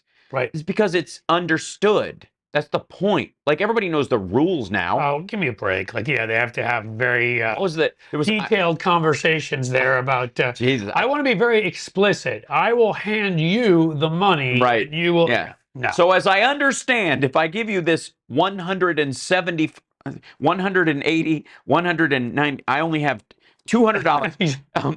If I give you this $200, 56 cents. I am going to receive one of your finest acts of fellatio that will involve fresh ice and a round the world, which I am not familiar with the word. I've seen it in, I once heard the term on Love American Style in 1978, but I honestly don't know what that means. If I give you the extra 56 cents, I expect the rusty trombone martini. Absolutely, yes. And Russell Brand will be here to do it himself. Yeah. So seems fair. Right. So, and the other, like, I can't remember what fucking movie it is. Driving me crazy. There's this line where, you know, as a congressman, he was voted most likely to utter the phrase, "The money's on the dresser, chocolate."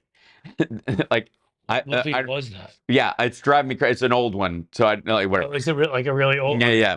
So the committee did not receive any evidence that he knew, but of course, what you don't have any video of him winking at Joel Greenberg when he comes in? Yeah, I'm sure. Fuck off. Yeah, clearly he doesn't know. I believe that. Victim A acknowledged she was under the influence of ecstasy during her sexual encounters with Gaetz, and recalled seeing Representative Gaetz using cocaine at the party. He told the committee she was certain of her sexual encounters with Gaetz on that night. As discussed with further below, Gaetz generally denied engaging in sexual activity with a minor, but refused to answer specific questions. General denial to that. It's not every time or every moment. Generally. But in general, I don't have sex with minors? Yeah. No. Yeah, no, I've never even been to West Virginia. Right. So, yeah, for Buck Wild, I went there. Sure. The filming. A couple of social media posts. Gaetz sent the committee a copy of social media posts from Dorworth regarding his lawsuit against victim A. And so this is the thing where Dorworth sued this girl, in which he accused her of being part of a conspiracy to defame him. In that post, Dorworth discussed his recent settlement with victim A, which no funds were exchanged.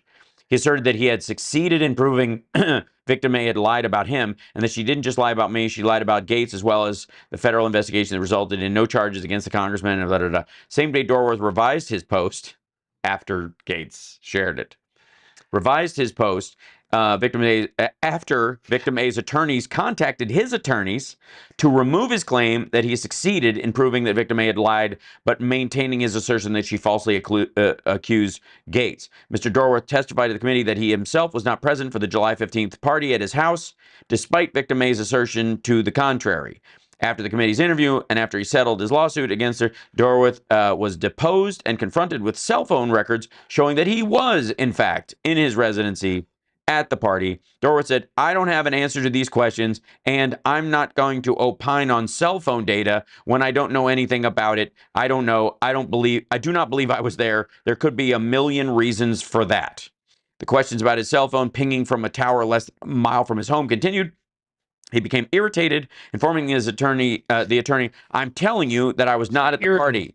So if you believe those phone records somehow impugn that I was, or make it just undeniable, then that is certainly your belief." The committee requested through counsel that Mr. Dorworth clarify his testimony on his whereabouts July 15, 2017. His counsel did not respond. Which is basically because they went. It's going to be a whole fun world. Oh, it's going to be so good. And so the idea was, Dorworth was like, "I wasn't there and it didn't happen." Well, motherfucker, you were either there and you knew what did happen, and that wasn't part of what happened, or you weren't there and you can't say anyway. I was going to say, you're not there. It was your goddamn house. To say what the hell happened, and it is your house. Yeah. So. Here's the record. Here's the thing. Do owners of the house, because they have a clicker, can come and go without having to show ID, obviously, when they arrive at the place, whereas guests, there's a record. Is there a record of their passcode or their key being used? My guess would be yes. Yeah. I'm sorry. When you've got money and you know when people are going and leaving, and I bet there's cameras, and oh my God, there's got to be so much. Well, and the other thing too is they crafted themselves after Epstein and Trump. That was the point. So more than likely, Gaetz is like, this is my party and his party, so we'll get filmed here because but everybody else here will get worried about being fucked because we know what's up. They don't. Which, same again, thing with Epstein. That's what Epstein I was did. going to say, yeah. And then it becomes this sort of Putinism of having the compromat on everybody who was there and being able to use it against them. That's the great thing about being a comedian is that, you know, like actors are held to like Pope-like standards sometimes when they're in relationships. And like people chase them down if they're in divorce proceedings and follow them all around.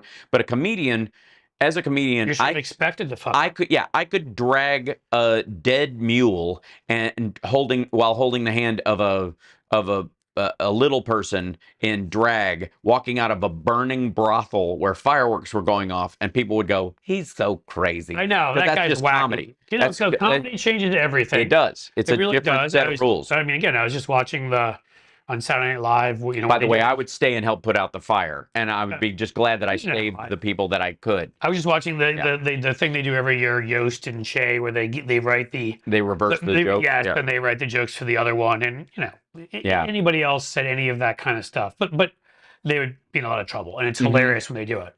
But my point about you too is you're already way ahead of the game because, you know, there's a high incidence, at least from things I've read and seen in the past, of alcoholism among comedians and drug use, just because, you know, those first times when they're scared to get up on stage and freaking out, it's much easier to be a little bit out of the moment.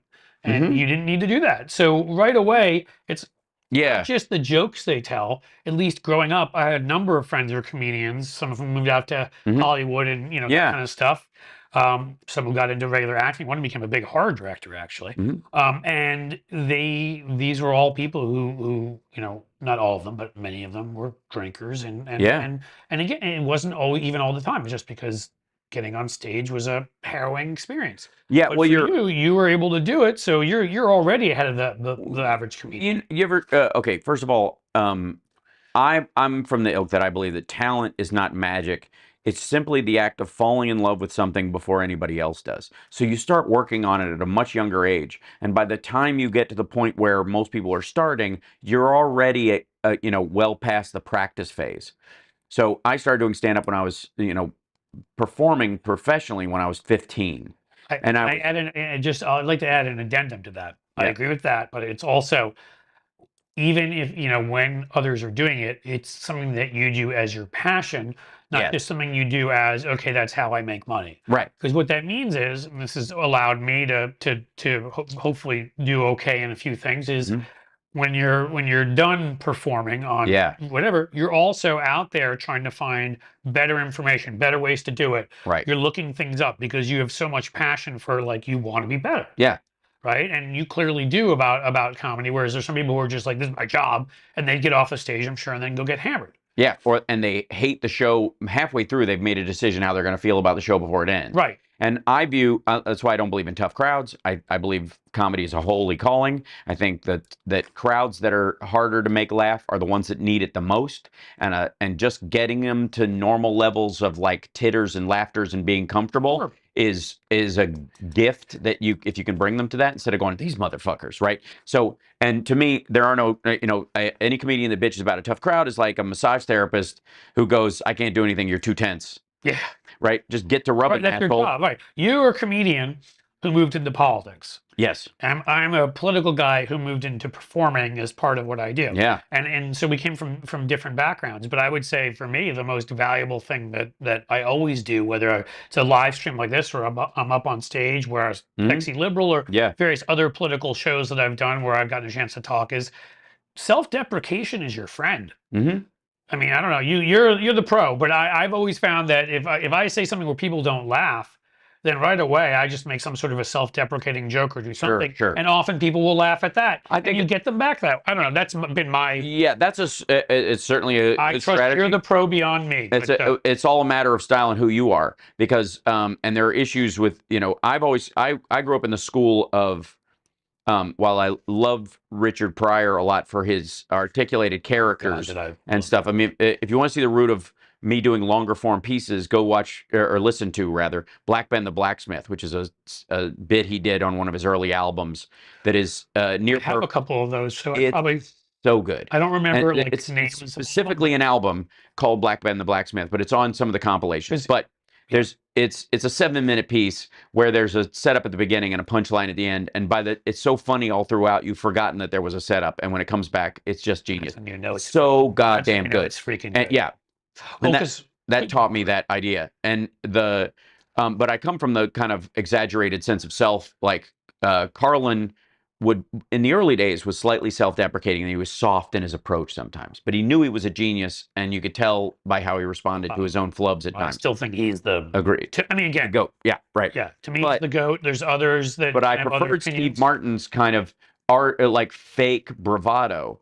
And I love the idea of ego as a foil for showing your actual ego. So the idea, like, I'm a genius, like that whole that energy. I've always enjoyed, and so I taught this to my son recently, and it's just a thought. This is a total sidecar, and I thank you guys for indulging us for a moment in this conversation. We don't get to sit and talk. I've been saying actually, and you know, and you did this. You were kind of to join me on my show. That part of what I've been trying to do is realize that we're in politics. We're going to be talking about serious political stuff. All of us are three-dimensional human beings. So I want to know about your comedy career. You know, John Fugelsang came on. I want to know about his. Bill Corbett came on. And we talked Mystery Science Theater. Because he's amazing. Like you know, and that's from the comedy sort of acting realm. I have people on from other various, you know, aspects of life, and the same. Like, I don't know. I think it's more interesting than just politics to do this. So my kid's 13. And I made a realization. I made a joke with him, and then he was some kid egged a joke. That was kind of a jerk at his school who's, you know, there was this big push about bullying in his school. There's this kid and he bullies people and bullying. And I was like, is he really bullying or is he just being an asshole? Because bullying requires your participation. You can't bully someone unless they feel it. That's true. Otherwise, you're just being an asshole. They don't care. Physical, right? We're talking about verbal bullying, not punching around. And there's the kids, because that's a very big word. They're watching out for bullying in schools. It's become a permeate description of any asshole-ish behavior. You're absolutely Being rude is considered bullying. Like harassing somebody with what you say is bullying. All bullying is rude. Not all being rude is bullying. That's correct. So that's the thing we try to talk about. And so at one point, he told this weird, like this kid told this weird obtuse joke or whatever, and Camden's like whole thing was just kind of like they all just kind of walked away eye rolling, and I was like, you know, you can save and co-embarrass someone on a bad joke with a high five, and the way you do it is if you tell one that's like a dad joke or something like that. High five before. Huh? Yeah. What you do is and that's why we've been doing it all week, hanging out for Christmas. But he's like, you know, you tell a bad joke, and then you let it sit for a second, and then you go up top like that, like you're celebrating how bad it was. But I find, I mean, again, to me, that's a form of self-deprecation still, right? I mean, it's funny, it's whatever, but you're admitting that it wasn't. Yeah, but through bloviated ego. So the other thing, part of it is that if somebody's a dick and they tell a joke and you see them egging it and you don't like them, one of the best ways you can like dig in and hurt them is not to go, man, you suck, but to go up top, like celebrate that way too. It's so useful. So it will save every dad joke and every bad joke, but it will also anybody who's a dick who tells an untoward joke, offer them that high five or whatever, because it will be abundantly clear to everyone around that you're saying you're mocking the fact that they think that people should like it. So it's just a really nice part of it. And I believe that ego is a great plaything when it comes to comedy, especially. It's why I like Clouseau. And again, Clouseau is only funny when he falls down a flight of stairs because he's a prick. Same thing with Mr. Bean. Mr. Bean is an asshole. Oh, God, yeah, he's annoying. He's an asshole to everybody. He, at one point, he's throwing a party. He runs out of pretzels because he eats them all and he's dipping them in marmalade. So instead of going out and getting more pretzels, he pulls a branch in from the outside and clips the branches and then serves the branches to his guests. Yes. Because he's a fucking prick. He's a dick. And that's what makes it funny. If it's accidental, it's not funny. No, I gotcha. Yeah, you're mocking somebody who might be mentally challenged in that case. That's not the same as like, oh, this guy knows what he's doing. He's an asshole. So the same thing is true of Gaetz and these other guys. The fact is that like what they're doing clearly does not fall. Like you can argue that what Hunter Biden did with prostitutes, if that's that bugs you or whatever, that you feel that is morally wrong. But they were either doing drugs together and they were having sex, but there was no nothing like this, anyways, anywhere that I have seen, even in the accusations coming from the Republicans, that he was using these girls to procure drugs. If they had that, do you think we wouldn't have seen that? Exactly. Do you think we'd have like the threesome of, hi, I'm a Russian spy, hi, I'm a Chinese spy, hi, I'm zooming in from prison, as their three, you know, I mean, with the most pathetic investigation I've ever they're seen. witnesses. And I lived through both Whitewater and Benghazi, and this thing actually made those look intelligent. Right. I mean, they had literally had nothing. Yeah. Right? Except for in the end, getting them on the kinds of things that Republicans usually stand up and cheer for. Like, you filled out a gun form wrong? That's awesome. So you didn't let the deep state regulate your gun use, you know, and you didn't pay your taxes on time. Right. Those obviously are things that get Republicans really upset. So upset. Right. And guns. So terrible. How dare they? But in this, you know, in just kind of owning the ego of these things, I'm very comfortable with my ego because I feel none of it is based on birthright ego. I'm not bragging about my height or that kind of stuff, like things I have no control over. Yeah. Everything that I find braggable is about a skill I've developed and nurtured and worked on, even in spite of, you know, people pushing back on it or telling me I wouldn't succeed or all those kind of things. And that, because you overcame something. Yeah, and it requires work. And by saying that to people and letting them know that I went through that, I find that when other people tell those stories to be inspiring, because it's not like, yeah, it's just weird, I just sat down at a piano and bang. Like that is You're Mozart, man. Fuck off. But if you go, oh yeah, well, my parents are concert pianists and I started playing when I was young, and so I'm basically on a piano all the goddamn time. And the key that I found, and I ran into these plateaus, was to get around those plateaus, I would do this. And so they have an insight that they can give you to your learning that you wouldn't get otherwise. Those people have incredible value to me. Yeah. And that ego is so goddamn important. So anyways, that as a side note, so when I see these dickheads who are paying for ego boosts, because that's what these parties are. These are artificial ego boosts. You did not earn this. I think you can very much say this was not earned through the hard work and the of being intoxicatingly attractive, and you know, again, if the girl has to be on Molly, you're not sweeping her off her feet. She can barely stand. You're doing it wrong then. Yeah, you don't sweep a woman off her feet with a roofie. Right. That and I mean, you physically may, but right. That's what I mean. Then that's when we've moved to rape. Right. And so it's important to me that we not look at the exaggerated bullshit ego of people like Donald Trump and stuff and diminish our own egos in the process. And I've been talking to my relatives, and I don't know what, you know, the post-mortem has been in your circles, and it's worth a conversation about how we Democrats have tiptoed around all their successes because we're so concerned about solutions that we're always focused on where we have failed yet to reach that point, right? There's always more to do. Like about the economy. The economy of the United States right now is better than any other country in the world. Yep. Responded so well, and even people who are impoverished in this country are by and large fighting obesity and other issues. That does not, and again, that is just materially true. We're not. It's not the same. It's not Darfur. This is not South Sudan. And so a food desert is lack of shopping options. It is not the same thing as getting a bag of grain dropped from an airplane. Entirely. And so to talk about it as such is, I find, patently offensive. It doesn't mean you're not willing to solve the problem that is in your country and right in front of you. And I understand that if someone has a broken leg and you have a broken thumb, what's more important, what's more painful? Your broken thumb. And it does require work and rehab and all that stuff. But the egotism of, oh my God, eggs are expensive, versus what goes on in Darfur or Sudan right now, or those kind of things. And that being, now you're getting into the broader sort of shift in American culture. Republicans don't have that at all. No. They have no problem whining that their world is worse than anything. They are being treated. This is like Nazi Gestapo that I'm being kicked off Twitter for suggesting someone inject ivermectin or do an ivermectin enema. Right. I mean, I should be able to suggest to people that they do things that will either massively harm them or kill them, and there shouldn't be consequences from for that. From a point of authority and lying about because I'm me. Yeah. And that, I mean, again, to me, I talk about this constantly.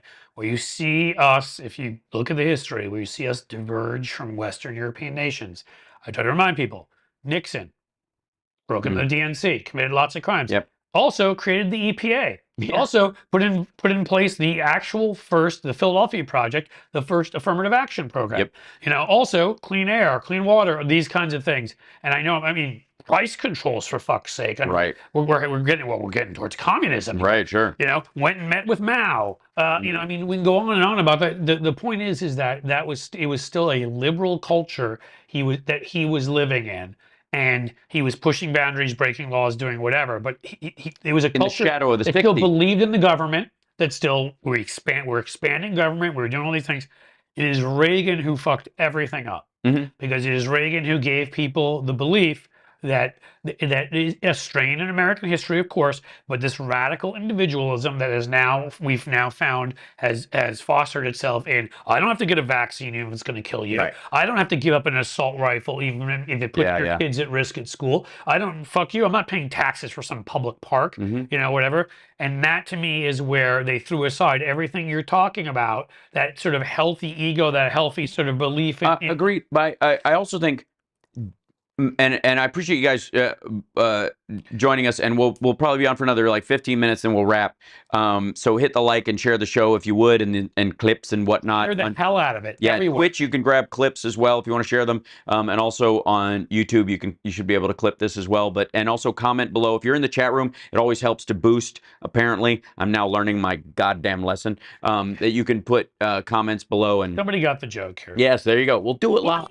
Yeah, that's what I started out as. Yeah, well, you know, look, there's a reason Bill O'Reilly was upset. Who has to pay a woman $33 million to keep quiet? Exactly. I mean, that was even before Fox. Yeah, it was. That was he sexually harassing on that set at Inside Edition? That was about Sting.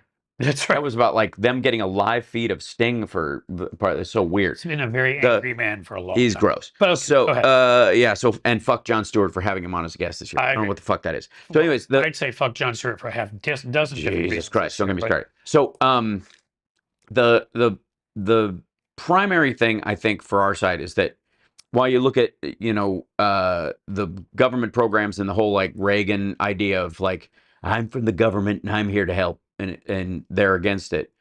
It's the most annoying thing to me about it is that it's materially a lie. Because again, when you start cutting off these Democrat programs that have been put in, S-chip, the ACA, Department of Education, all those kind of things, where if you took that funding out, and you said, okay, states, you're on your own. You could whatever funding you have going to schools, that's all you have, and you're not getting any from us. Yeah. Or you're not getting child insurance from us. Blue states, where all the people money, will do great. Coffee and sex they're gonna soldier right ahead. You know, California they actually again. Take this shit seriously, even when the federal government does it. Exactly. It was sort of like when you saw how Gavin Newsom reacted to the Trump threat of like, well, we're going to take away all the subsidies for EVs, and he's like, all right.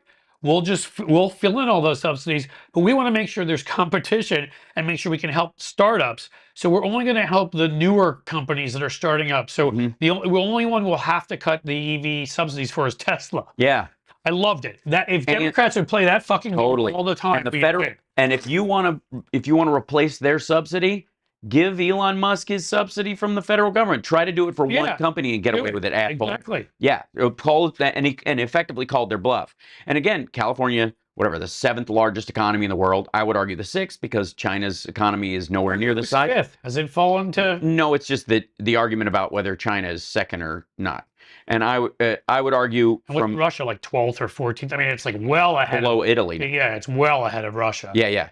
But sorry, go ahead. Yeah, so China itself, I would argue their real economy is about the size of Japan's. Yeah.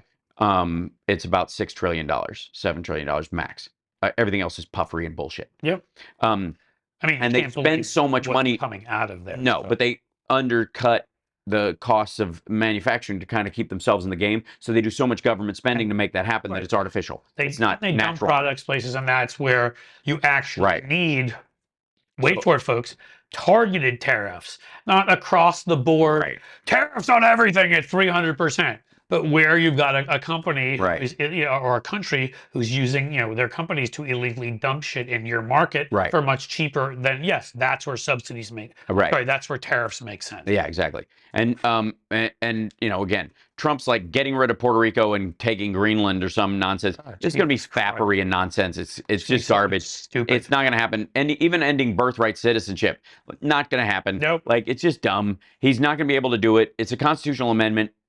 So many, like, look at the ERA and shut the fuck up. Like, at this point, like, again, if Which I think Biden should just call on the archivist to introduce, get it out there. I mean, again, Democrats, my God. Well, like, if you want to inspire people, if you want people to go into this next year ready to fight, all you got to do is demand the archivist do that. And because, hey, man, it'd be if you do it right now, it hamstrings maybe some of the other stuff you're going to do between now and then. They just had this. You could argue that that perhaps Republicans in the House and Senate and other places, maybe even in the deep state, knew that Biden was going to do a bunch of things. They're already putting the markers out there.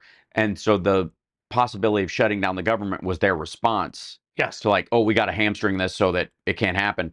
Whereas I think, Biden doing that like on the 20th at 10 a.m. So he doesn't have to do it this minute. I'm talking about a plan, and there's a bunch of other ones. He's already doing a bunch. Like, he commuted. No, he is. Today, for example, he commuted the sentence of 47 of the 50 people on death row. That was when I was calling for, like, a few weeks ago, and I'm glad that he did it because, again, I was on the Innocence Project here in Ohio. I was on the board for 8 years. And I mean, again, anybody, if you go into that with any belief that our system works, you will come out of that like just shell-shocked and know that we've murdered, because that's the right word, dozens, scores, hundreds, thousands of innocent people who, due to faulty evidence and this and that, and the fact that you've got these right-wing assholes, and there have been Democrats too, who refuse to look over cases because they want to look tough and whatever.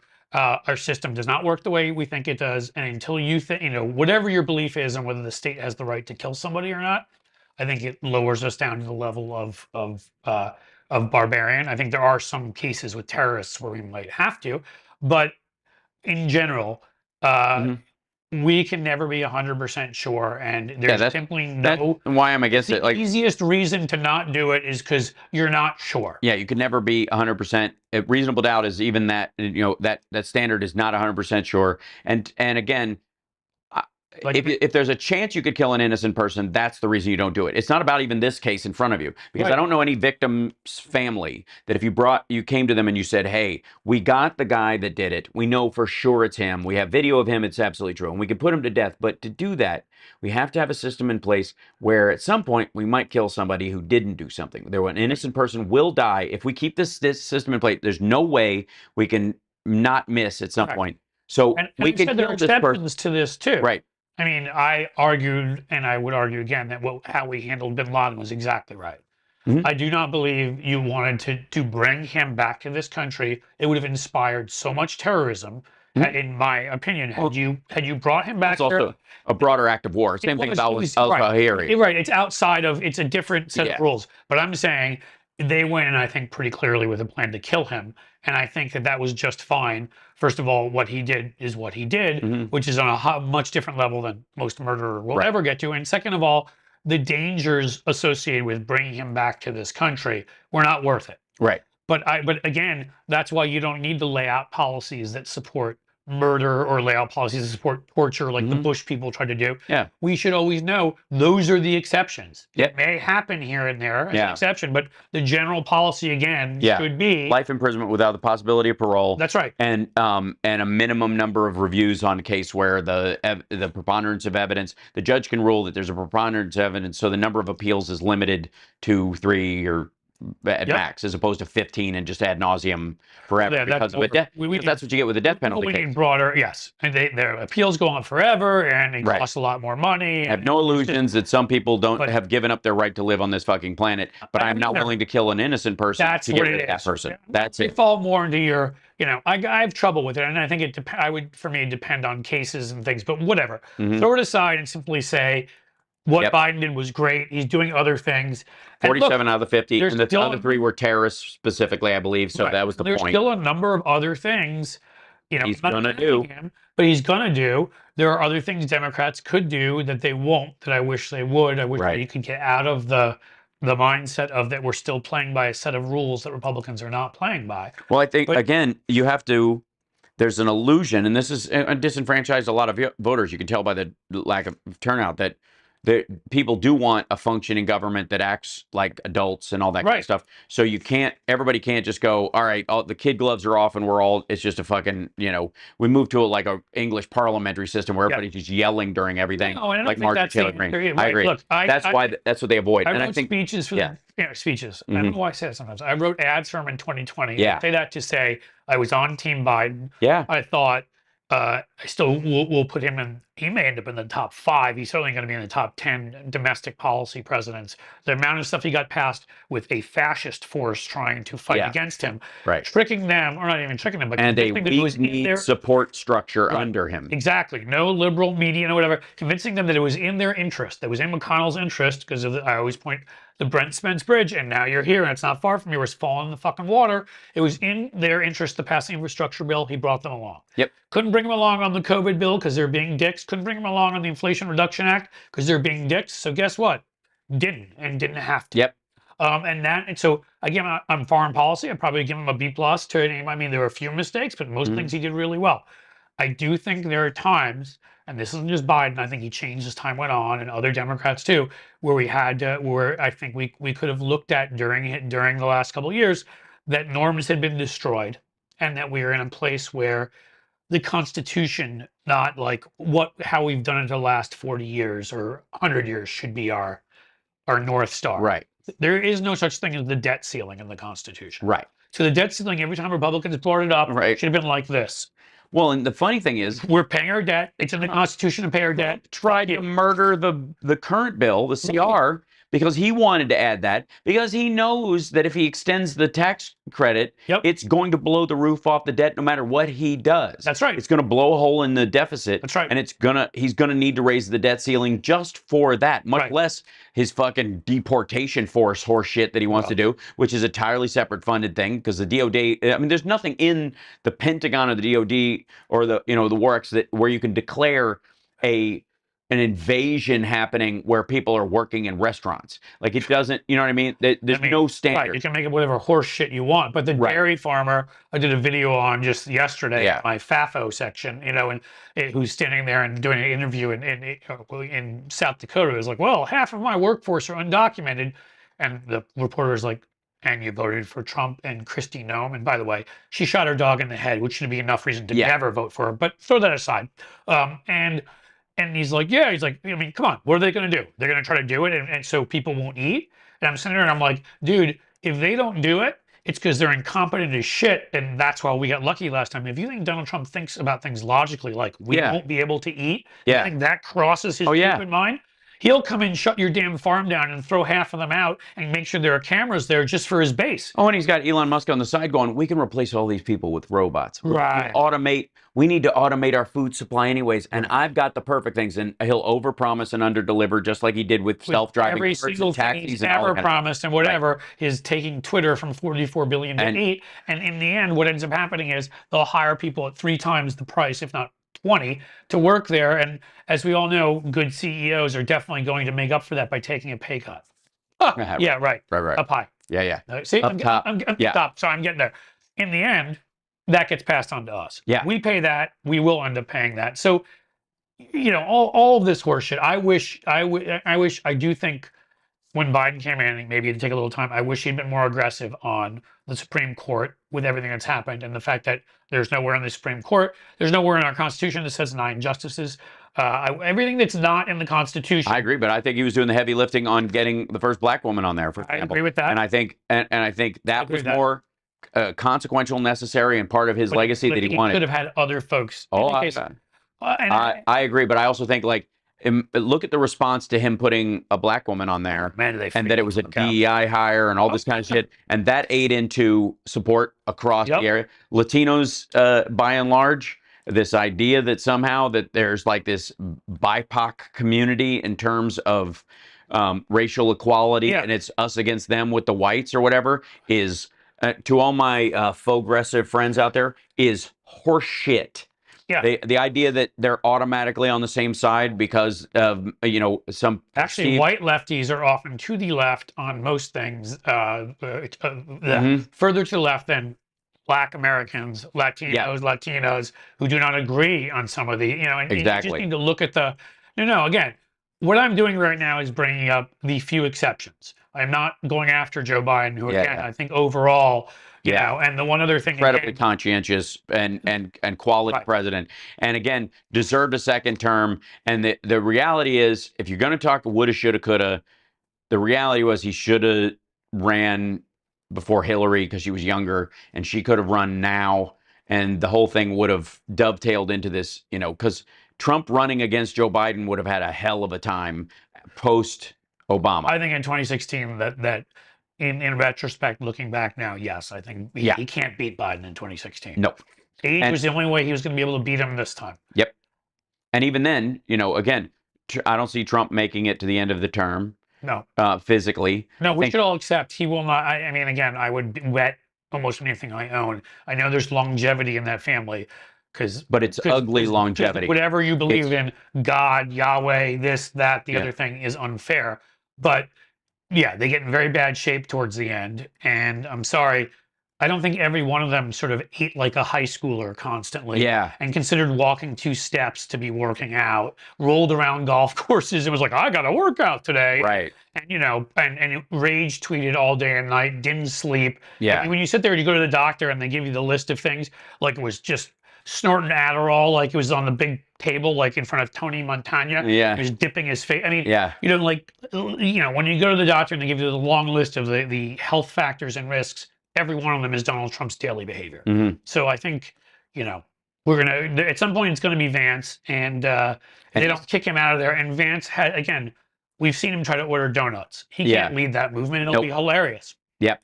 And Democrats themselves will mock the living shit out of him, and he just doesn't have the comeback ability for it. And he's not, and they don't want him to be the next in line with an Indian wife and all that kind of stuff. Like, all, again, those are those wedges that Democrats don't have. Right. We don't have problems with mixed race Indian wife. families. Great. Totally cool. We don't care. If you love her, she loves you. Yeah. Good man. It works out great. Fantastic. Yeah, good luck with your kids. We're super happy for you. They're racist and they're different. But over there, they're like, they're like, oh shit, here it comes all the time. And then there's the people, you know, who would want to run, who they don't consider white. Rubio and Ted Cruz. And look, take a look at all of them and tell me who consider themselves white. Yes, I find Donald Trump disgusting, and I you know, the fact that he has this charisma to right-wing people is hard for me to believe. Mind-boggling. But I get that he does. That he, you know, his jokes, you know, they like, and this and that. All the other top people we're talking about literally are as charisma event horizons. They are black holes. Yeah. Suck charisma out of a room. Yep. And even including the non-elected one, Elon Musk, who may be the worst of any of them. Yep. Yeah, right. The guy is the most cringe loser. Yeah. Him. Tom Cotton, Ted Cruz, Marco Rubio. I mean, who's Hawley, J.D. Vance? Who's right. Hawley? Who's it going to be? Like, I don't see. I mean, maybe and somebody. The ones they do have that are old school Republicans, like I said, Thune is the guy that Trump fears the most. Yes, because he looks like an astronaut. He's like this square-jawed, chisel-looking dude. He looks like he should be on a coin. Yes. And he's 6'7". Right. He was the guy who made sense in the old Republican Party and would have been president. Yeah, he's like taller than Barron. Right. It's ridiculous. If you ever see them together, like Republicans in a line, and Thune's up here, and if there's ever been a primate dominance hierarchy where the tall ones get more power than, you know, in a party, it's the Republican Party. That's right. Thune's grabbing the bananas off the tree. Yeah, right. And eating better than everybody else. Just jumping up in the air and missing. Like a squirrel. Yes. Taught by the one on his head. Right, I was going to say, he killed one. So we're at the end of the show, and it's been a great conversation. I appreciate you guys coming by, and I know we started a little bit late, but I really, I'm just glad we were able to do this live. Cliff's Edge, please subscribe to his channel on YouTube. That's right. Cliffs_Edge on YouTube. And then, of course, I'm Infotainment Wars on YouTube, and, of course, infotainmentwars.com. Subscribe. We don't need documents. We have everything memorized at this point. And I will do a show later on this afternoon just for a little bit of housekeeping. It will be later tonight after dinner over here, so it'll be later than my normal hours. So I'll apologies. just have some family he's got to hang with. Yeah, tomorrow's Christmas Eve, and I like we're gonna have dinner together. And they like my son talks about all the restaurants that we go with my grandparents, with his grandparents, with my dad and stepmom and my mom, who are all in town. They all have a restaurant they like, and he has memories of going to each of these with them. Like, so they're all on demand. We have to hit each one. Yeah. So we've only got 4 days, and so this one. Better get going. Right. So that's the nature. And tomorrow I get to cook breakfast for everybody, so I have a little bit of meal prep to do as well. Ooh. What kind of breakfast do we cook? I'm doing goat cheese omelets and a small quiche that I'm making for my stepmother, who enjoys that kind of thing, and then thick cut bacon and waffles. I'm making waffles. Look at you with the skills. Yeah, and then I might make some fresh hash browns where we'll see if the russet potatoes look pretty good. Well, if I could do that, I'll make some hash browns fresh. So what time should I be by? Yeah, anytime after 9 a.m. Okay. It's a brunchy kind of thing. All right, so, awesome. I'll roll on in. Yeah, and then tomorrow night we go to my cousin's, and we'll have dinner there, and so everybody will just be in a food coma. And then Wednesday we drive up to Cleveland on Christmas Day because I lost a bet with God.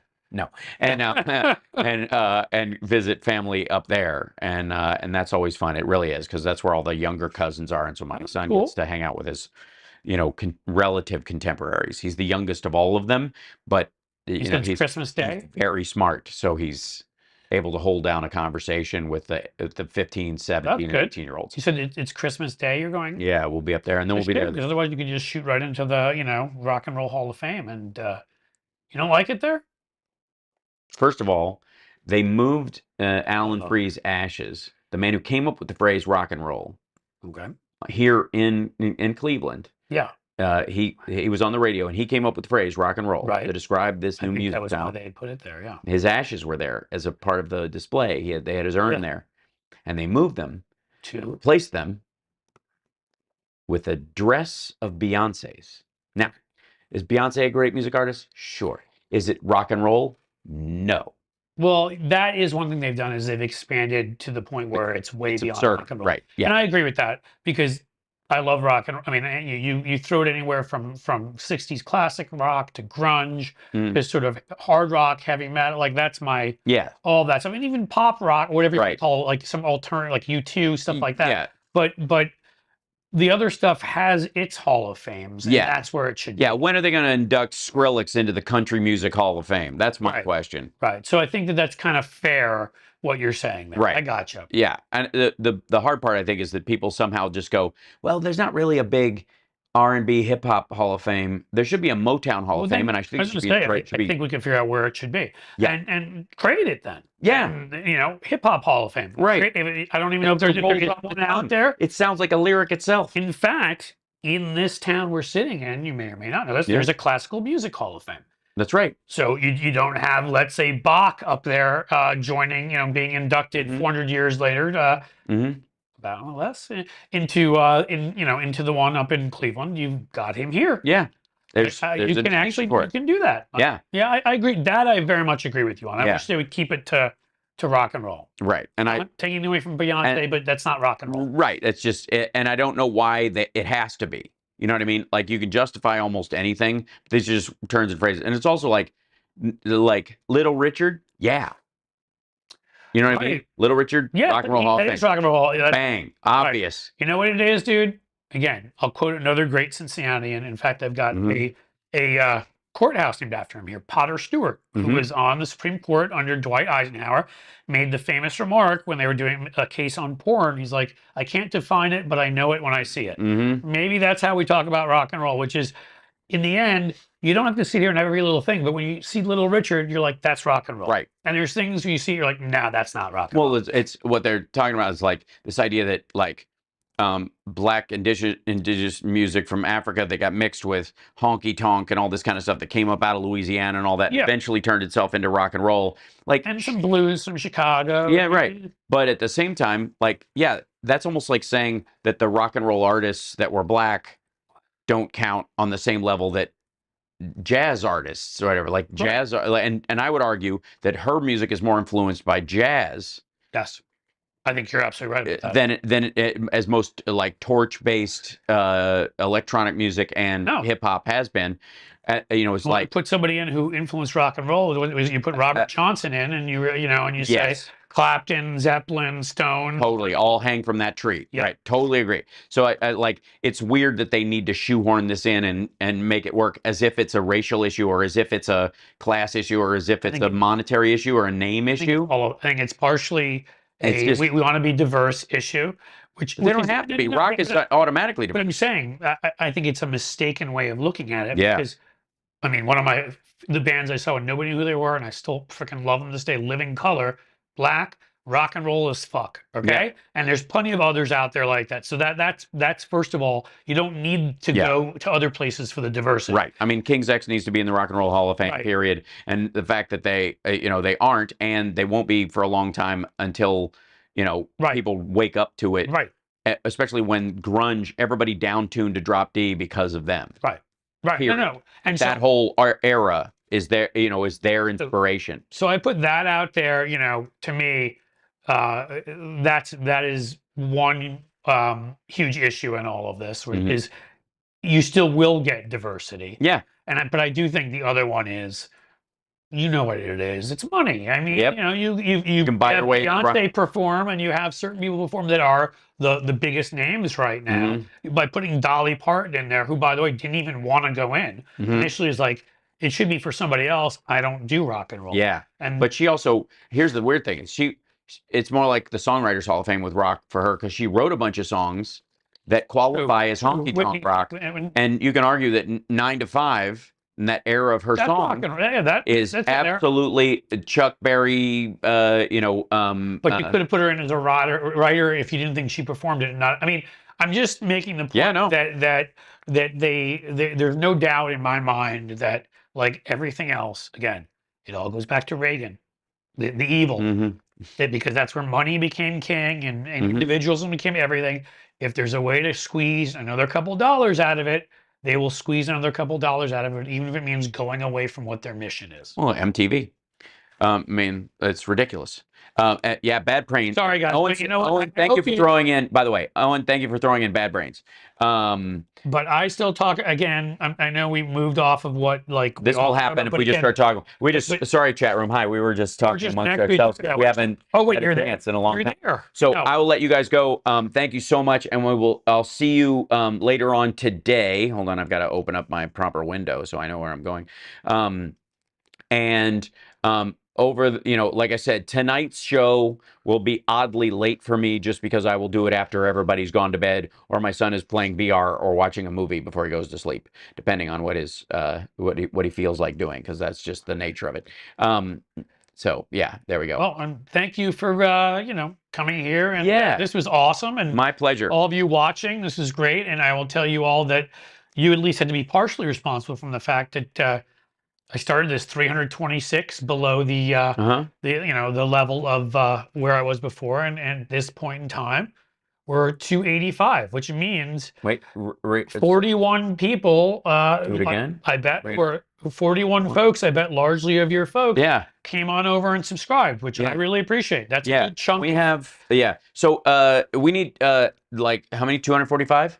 285. We need 285 people to subscribe right now to Cliff's channel. 286. There you go. So that we can get to 100,001 at the very least to get him over the line. So the next time they take it away from me. So if you feel encouraged, and I think you should, and I implore you guys, while I have not reached that 100,000 threshold, I would like the ability to lay up somebody else doing it would be great. So if you guys could hop over there and subscribe to his channel, it doesn't cost you anything. You don't have to turn on the notification bell if you don't want to. You watch what you want to watch when you want to watch it, but subscribe over there would be great. It's youtube.com/cliffs_edge. Thank you, Hal. There you go. And as soon as mine gets back above there, then Hal's only 20 away, and we'll turn our full attention to kicking ass and getting Hal over there too. That's right.